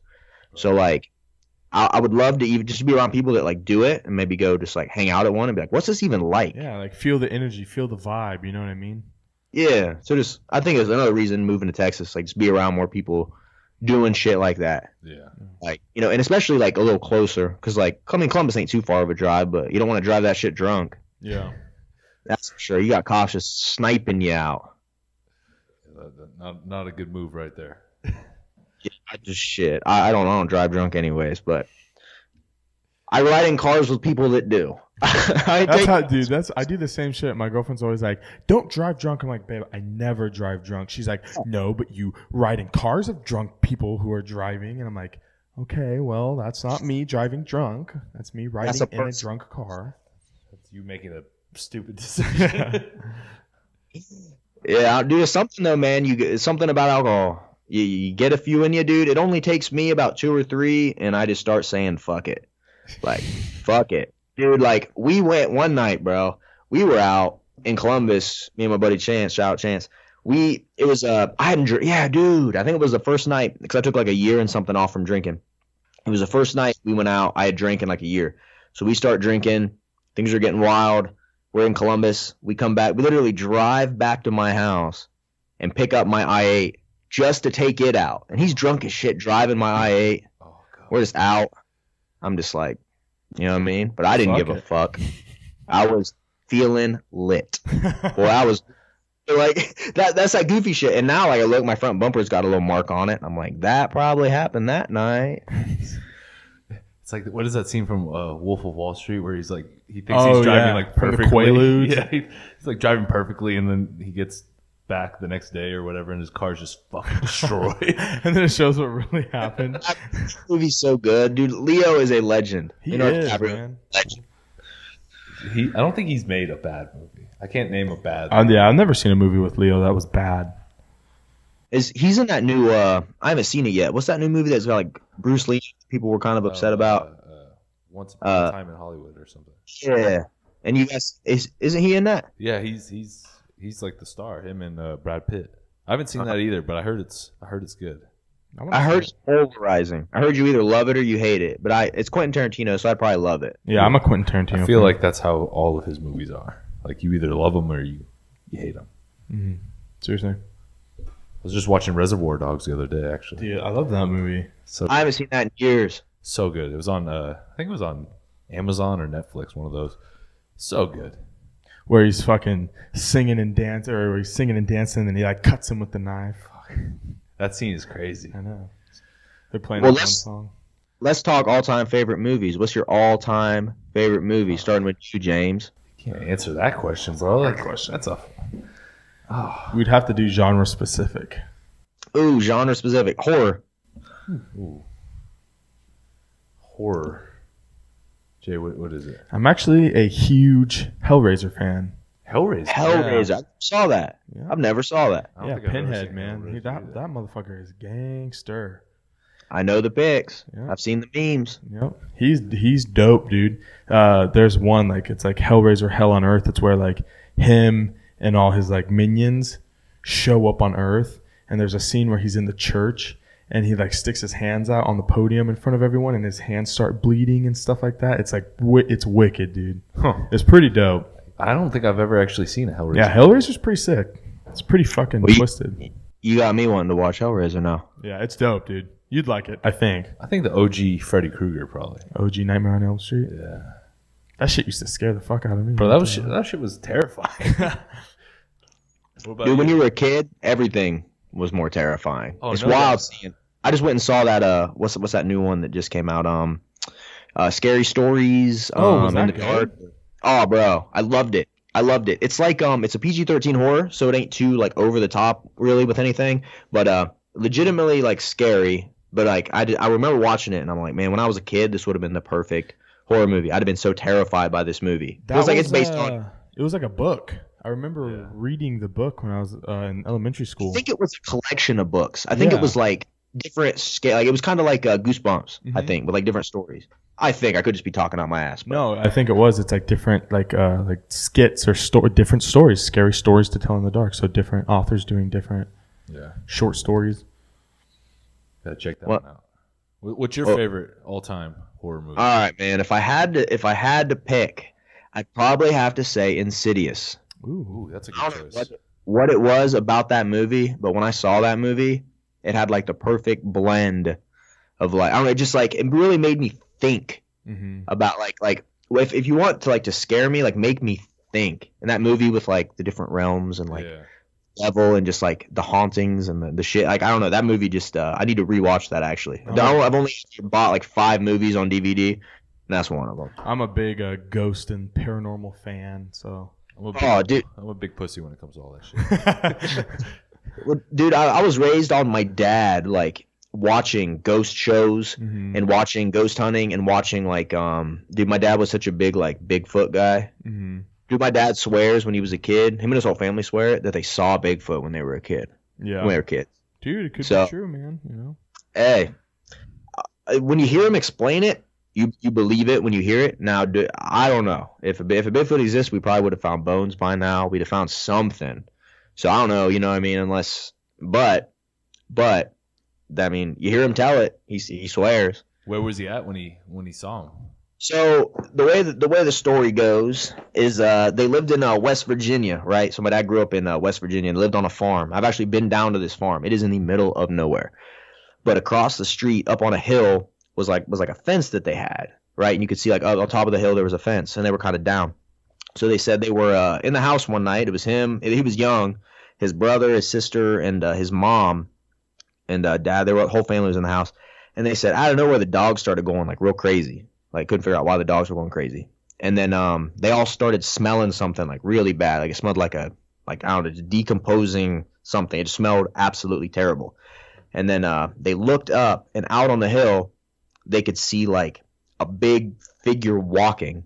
And they said that they remember the figure itself walked and stepped over the fence.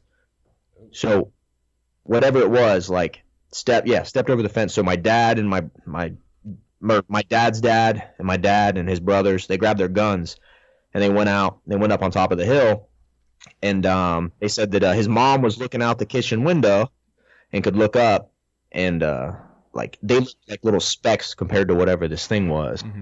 So and they said there were footprints, and they came out and like looked at them, but nothing ever came of it. So I mean, when you're a kid and you hear that story, Oh yeah. you think on God is true. Oh yeah, absolutely, dude. Everything, dude. I remember hearing any story when I was a kid and thinking it was real. It's just wild how impressionable we are. Oh yeah. Oh, without question. Yes. Oh man, yeah. Some of the stupid stories like I remember hearing when I was a kid, like and I believed him like without question. Like, oh man, that was 100% true. Dude, I used to straight up want to fight people when they told me that the WWE was fake. I was like, you're a fucking liar. I'm like, if you're going to tell me that the fucking Ric Flair slap is fake, use a bitch and your mom is a hoe.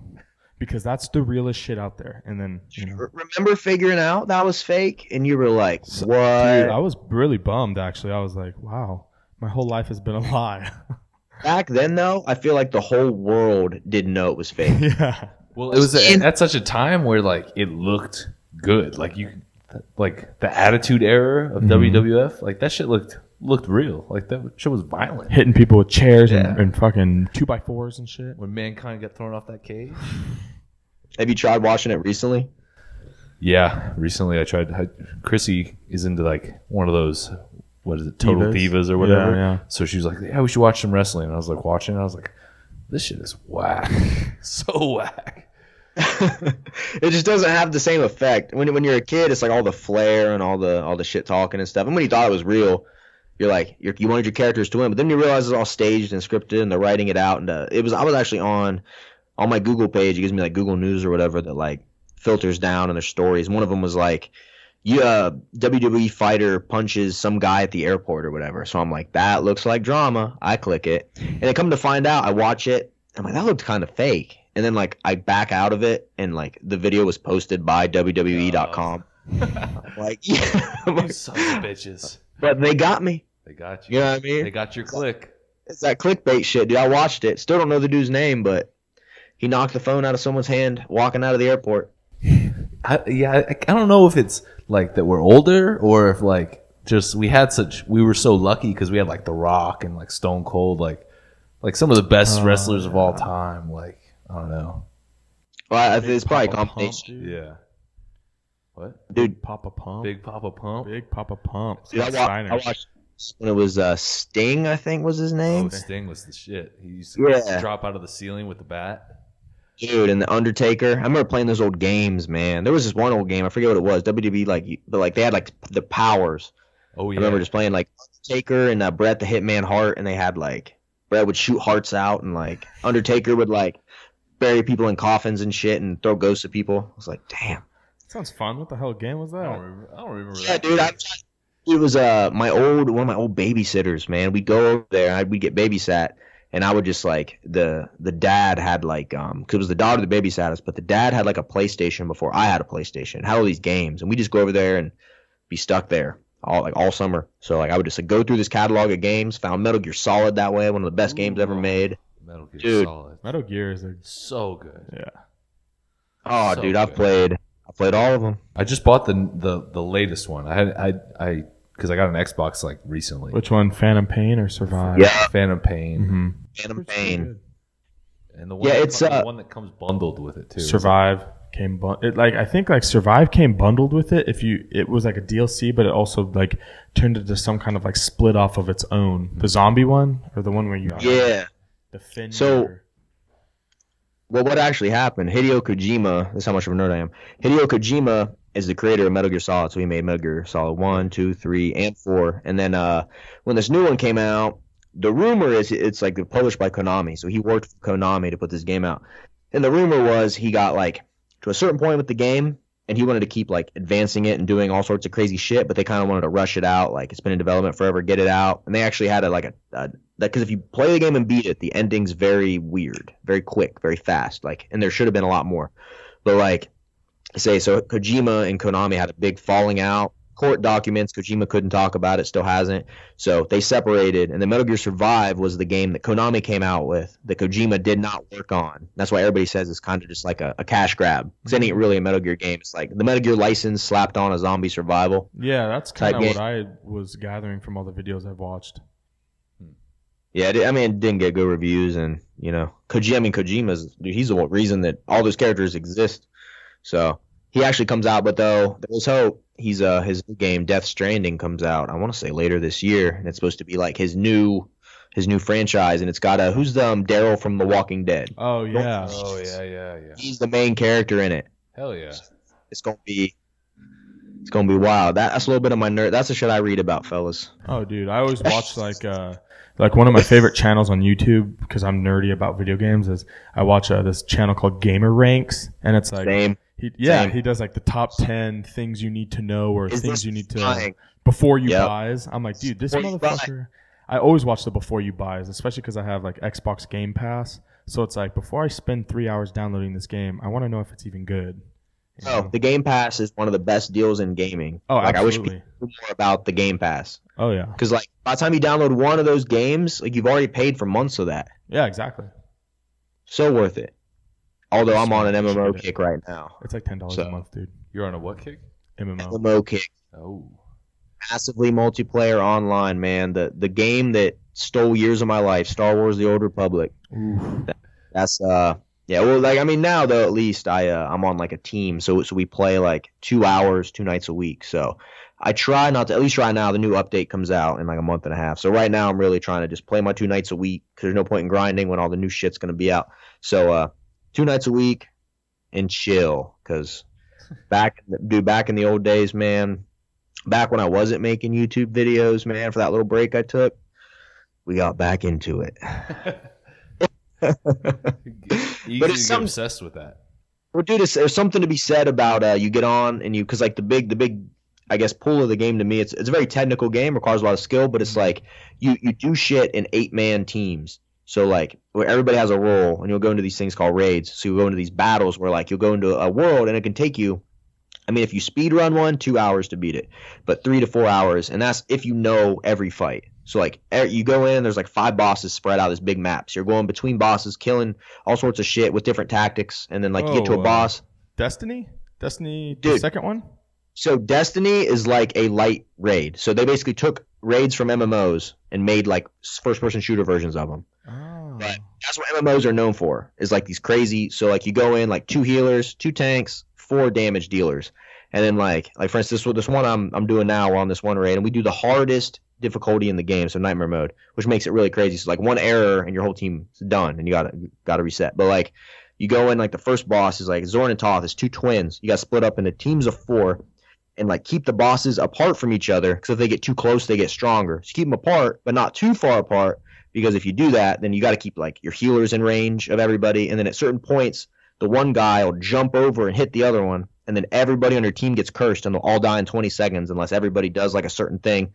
And then when they come together, they're super strong. So then like everybody has to peel off, and then like the tank has to bring them back. And if anybody fucks up, like the whole time raining shit down on you, you're always watching shit. And then like if you kill one early, then the other one enrages, and then it will wipe everybody in one hit. So it's just like it's crazy. And you get into it, man. I'm playing this shit, and it's like a 15-minute boss fight, and I'm sitting there, and you know that 9 minutes in, you could fuck up and have to restart the whole thing. And everybody fucks up a lot. Like someone can like trip and mess up and interrupt, and the whole team fucking wipes. Or like I can fuck a heal up, and like someone doesn't get healed and they die. And it's just like something about that. I don't know, man. When you're locked in on that, I always call it like my hands are sweating. You know what I mean? I don't know, but it's like overplaying like sports or football or whatever. Man, you get me in a game like that. You can flex a little, and you know what I mean, do your shit, be part of a team. I don't know, something like the social aspect. You'd hang out with a bunch of nerds. We all get to talk and bullshit, and you know, that shit gave me anxiety having you describe that, bro. I was like, oh shit. That's how it is when I like play intense. When I do raids on Destiny 2, like with my friends and stuff, that shit takes like 45 minutes to an hour just to get to the very end of the raid. And it's the same type of like layout. Like if you die, you have to restart the whole raid.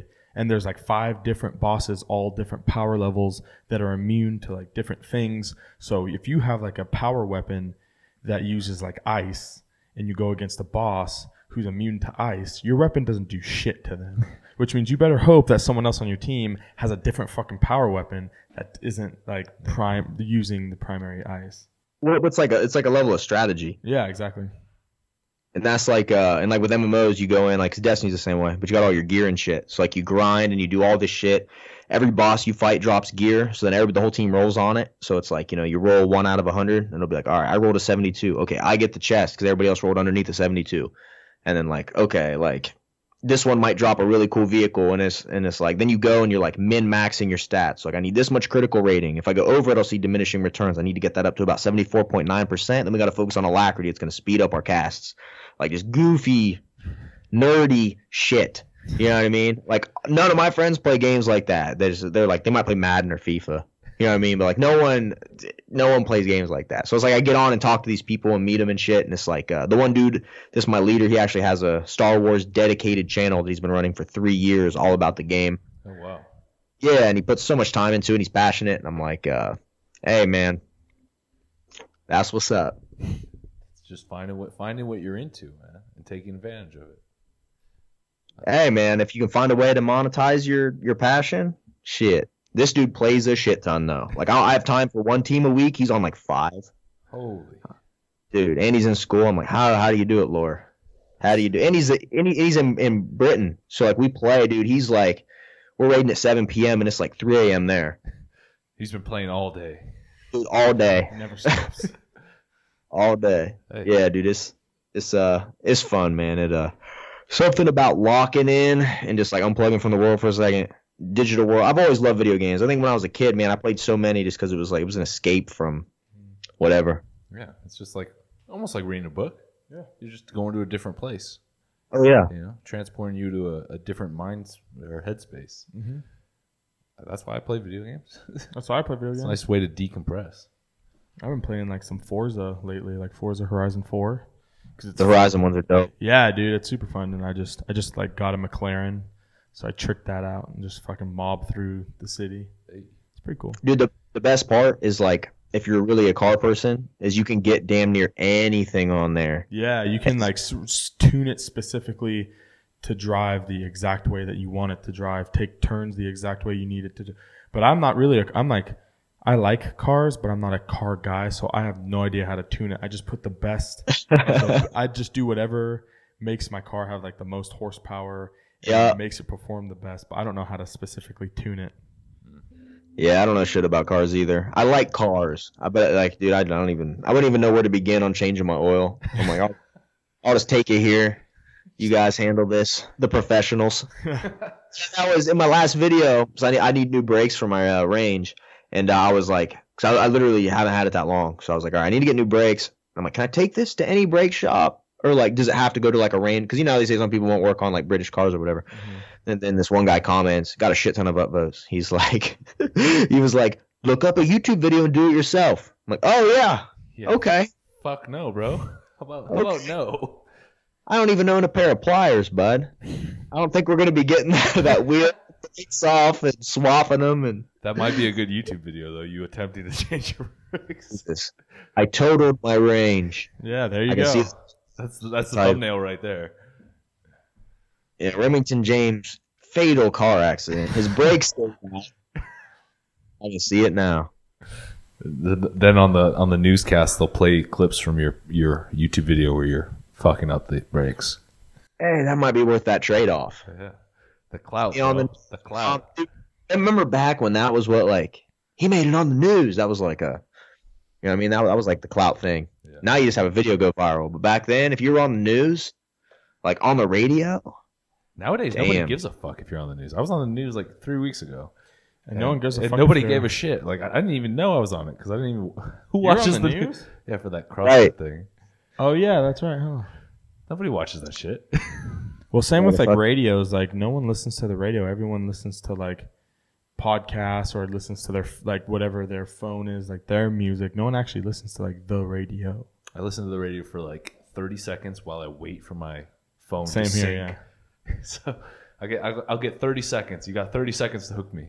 It'll play Taylor Swift and then all of a sudden, boom, Migos. Yeah. You know what I'm saying? Have you ever, like, so I'd listen to the radio so infrequently that when it comes on and you hear those radio ads, they make your skin crawl. Oh, yeah. I'm always like, ugh, what is this? Like, why am I listening to this? What is this filth? It's some goofy shit. I'm like, who's hearing this? And they're like, I need to go buy that product. I'm going to go visit this place. I'm like, oh my God, I'm going to stay as far away as I can. For real, who's making these life-changing decisions based off a radio ad? Do they talk like this there? Voices and inflections. It ain't really anybody talking. It ain't like, I don't know, it's goofy. It's been a minute since I've really listened, but every time it comes on or I'm forced to do it, I'm like, this isn't good. And you get like 2 songs, and you get like ad. Hell ads. Same thing with like TV commercials. Like I haven't had TV in a while, and we got something, and we were watching, and like fucking like ridiculous amount of commercials. I'm like, give me my Netflix, man. Like fuck Netflix this. and Hulu, man. Fuck That's this. Even Hulu's got the fucking ads. I have the premium Hulu. So do I. With the live TV. And you still got fucking ads. I don't have that. Hey, you know what's a real game changer? That YouTube Premium. YouTube No Red. shit. YouTube Red, no ads on YouTube. I forget there's even ads. I haven't seen an ad on YouTube in a year and a half. So it's so easy to sit and binge watch. Because I'm looking at some of these videos and I'll pull them up on my phone sometimes through like a browser or whatever, and I'm not logged in. So it'll have the little ad placement chunks in there. And I'm just like, oh, I forgot people fuck with those. Sometimes they're the worst place too, like right in the middle of like somebody's sentence that goes to an ad. I'm like, what? I know. Well, some people do it that way because like it's gonna make you like not just click off the video. Oh. But then me, it's like I always do. There's always an ad before the video, and I'll place an ad in the middle of the video, and I get to choose because you can put a setting on where it auto does it. So like a 10-minute video might have 2 ads in the middle, then like a 20 might have 3 or 4 ads throughout it. I don't auto set it. I don't like to do too many, but I'll put one in the middle, and I get to choose where it goes. But I never pay attention. I'm just like, all right, does that look like it's in the middle? Okay, go. It could be in the middle of like the most important part of the video, but I have no idea. I just slide her in there. I forget about them. I haven't seen an ad in so long.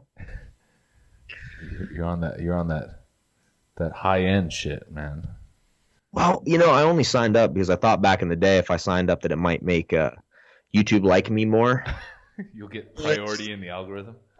Yeah, that's like I kind of had that weird mindset. I was like, I'll try it out. That's one thing I got like a month free. It's one of those things you get it for a month free. You're like, I'm gonna cancel this shit, and then like that month gets close to going by. You're like, and like that charge comes out, and you're mad for a second. And you're like, I actually kind of enjoy this.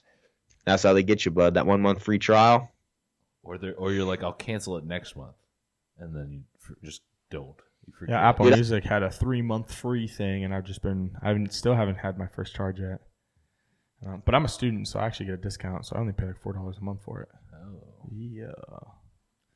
You ever met someone that doesn't have a music app they pay for? No, because I don't associate with people like that. Greg, he doesn't pay for Spotify. He No has way. Pandora, but he doesn't pay for the premium. He's got ads. Ooh. Who does that? He's Just like, hold get on, I Spotify, gotta dude. wait for my PR because I gotta wait for this ad to be done. My girlfriend was on the Bluetooth the other day, and her and an ad came on. I was like, "What are we listening? What is this?" And she's like, "It's on Spotify." I'm Actually, like, Kaya does that, dude. what is it? And she's like, "Well, I don't pay for the premium." I'm like, "You what?" Like, Who are you? I'm like, "I don't know you at all." I was like, this whole relationship's been a lie. Yeah. We're two totally different people here. Hey, man, there's some necessities in life, and at a minimum, 2 necessities in life are either your Spotify, your iTunes Music, and then the other one is Netflix. Probably just Netflix, because Netflix has probably the most diversity, I would say. But You can get away with a lot. And I would say Amazon Prime too. That's the third one. oh yeah, I see, but like I went a minute without having Amazon Prime, and it really, if you pay the regular shipping rates, they're only about $4. So if you're only ordering one thing a month, it's not that bad. But after you get it, and you're so used to like, I just broke a lens cover the other day and ordered one. It's here the next day. I need protein. It's here the next day. I'm like, all right, I'm gonna keep this. It's one of those things I keep like meaning to like reevaluate in my budget. I'm like, well, you keep making the cut, Amazon Prime. You keep making the cut. Plus they got movies and music too, man. Yeah. See, I don't use the Amazon streaming. Is it good? The movies one is good. I haven't used the music. Supposedly the music's decent. I don't know. Well, I ain't ever switching from Spotify. That ain't gonna happen. I've already built up too many playlists. It's not worth Shit the on- headache. It's not. But yeah, the streaming I've never actually with Amazon. I think I installed it once, but it's one of those things you go to install on your smart TV, Yeah. and then click to sign in, and you realize you're gonna have to hit over and down and up a shit ton to type in the password and the thing, and you're like, I ain't doing that right now. I'll set this at a later date. Who's got the time for this? They actually got something right now that it's a superhero thing called The Boys. I don't know if you've seen the comic book. Everybody's talking about that. Bro, Chrissy and I binge watched that one weekend, and it was fucking good. So I would recommend just turning it on just for that. So what's the premise of that? It's basically superheroes, but the superheroes aren't the good guys. Like it's talking about how like the superheroes are like too hungry on power and like they're doing all this bad shit. Like like they're pervy and they're killing people by accident and all this type of shit. It's pretty cool. Is it a comedy? There's some dark humor in it. Okay, but it's like overall the tone's a little dark overall. It's I wouldn't say it's totally dark, but it's dark because it's like these guys have all this power, and like it's hard to explain, but it's basically like the superheroes are like in charge, like they're the celebrities of the time, right?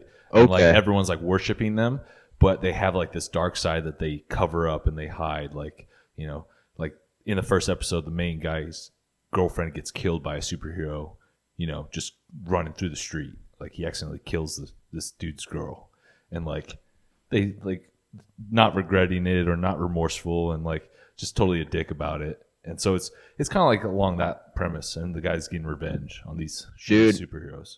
Sounds like something I would love. The Boys. All right, you're gonna make me type in. You're gonna make me type in my email address, which was way too long, anyways. Type in that password. We'll see. How long are those episodes? They're like 45 minutes. I think there's 8 episodes. Okay. Yeah, it's worth it. That ain't too much of a commitment, but I think I can handle that one. You'll like it, I promise. I think anything with powers and superheroes, I'm cool with. Yeah, I think what I like about it is that it's like a different take on it. Like the superhero movies, they're cool, but like it kind of gets played out a little bit. Like you know what I mean? Yeah. So it's a nice fresh take on it. Like a different perspective. That's why I always loved The Watchmen. I loved that movie. Watchmen was sick. I have to watch that one again though, because I watched it a couple times when it first came out, and I kind of forget a little bit of it, but I remember liking it a lot.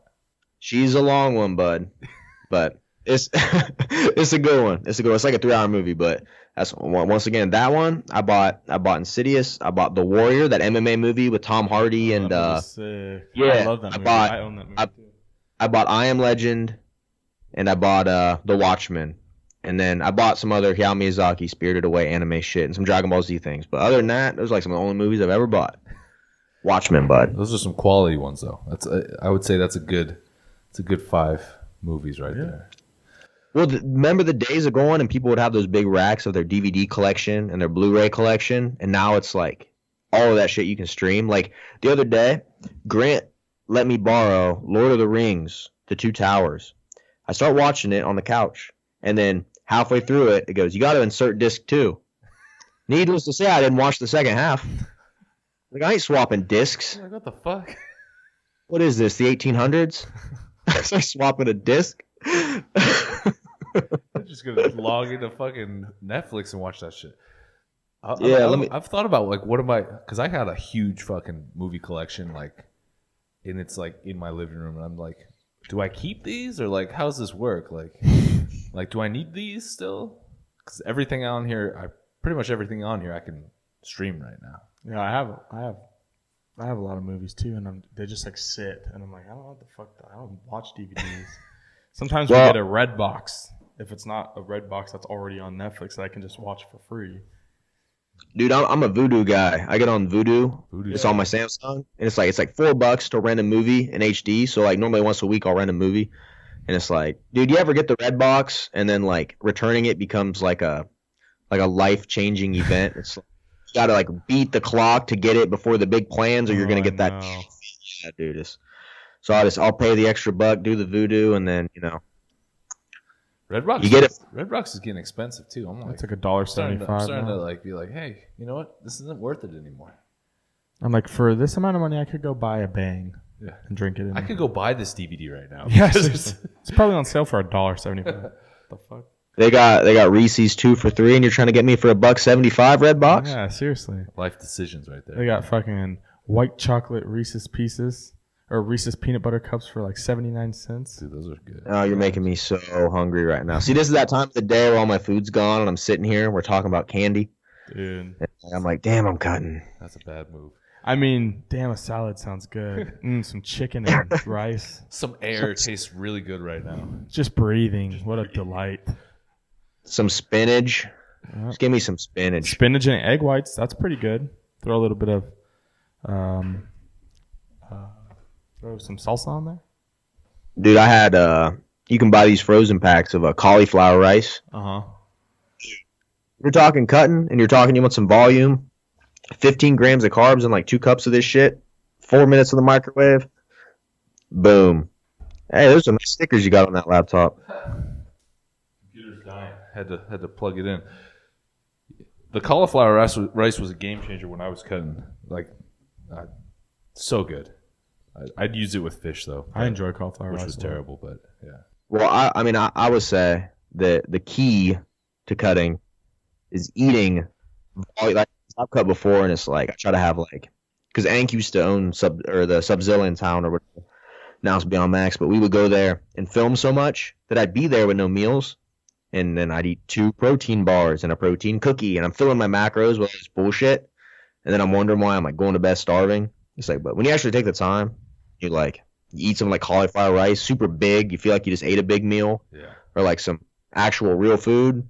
Makes it easier. It ain't easy ever, but makes it more tolerable. Definitely makes it a little bit more enjoyable. All right, man. We've been talking for fucking 2 hours here. Shoot. Shit went About by 2 hours, fast. 2 minutes, man. Time flies when you're having fun. Oh, yeah. Talking about those Reese's though made me a little bit hungry. I'm starting to need to go get my food in. Yeah, dude, I'm gonna go drink a Gatorade Zero, and that's where I'm at with it. And go to sleep. That's what you need to do. You need to go to sleep right now. Go to sleep for dinner. 1,000 reps, bro. Let me tell you. It's goofy. I'm gonna wake up tomorrow like you ever had those T-Rex arms from doing way too many arms, and it's like that next can't bend your arm straight. I already feel it coming. You're about to be fucked up tomorrow. I forgot about the 1,000 reps. An archaeologist is gonna dig me out of a mountain tomorrow. T-Rex bones, fossilized. We discovered them. Gonna be fucked up. Right on, dude. So when's the album potentially gonna drop? So people. Well, I am in the process now of tightening it up. So originally I was gonna try to have it out this month, but with the move and everything, I feel like I might be rushing it a bit. So this year, no matter what. Okay, so it's just I gotta be 100% with it right now. So we're almost there. Almost there. Coming soon. End of the year. Hands down. Hell yeah. Looking forward to that. Yeah. Jinx, dude. Lame. I hate saying the same thing as someone else. All right, man. Well, you want to drop your social media real quick and then so people can find you? Yeah, so if you go to YouTube, Remington James Fitness, you will find tons of videos on there. Instagram, I am at the Remington James. On Twitter, I am Remington JV. And I would say that's basically it. Facebook, Remington James Fitness on Facebook as well. That's you type Remington James into anything, I'm gonna pop up because no one else has that name. So, worst case, just Google it, bud. Just Google it. You'll find me. Put some work in. Right on, bro. Well, we appreciate you as always. This was good times. Always. Yeah, man. Thanks for coming back on and hanging out with us. Hey, no problem. We'll Olympia. Not 100% sure if I'll be there or not, but if I am, we gotta link up. Let me know for sure because I'm rolling solo, so it's gonna be an interesting trip. All right. Well, hey, man, we're gonna have to, dude. Just don't let me go into a strip club and blow $1,000 again and not remember it. Don't let me do that this year. I'll tell that story next time on the podcast. that might be a good story though. I'm down for that. All right, buddy. We'll talk to you next time though. All right. See you, fellas. Later, brother.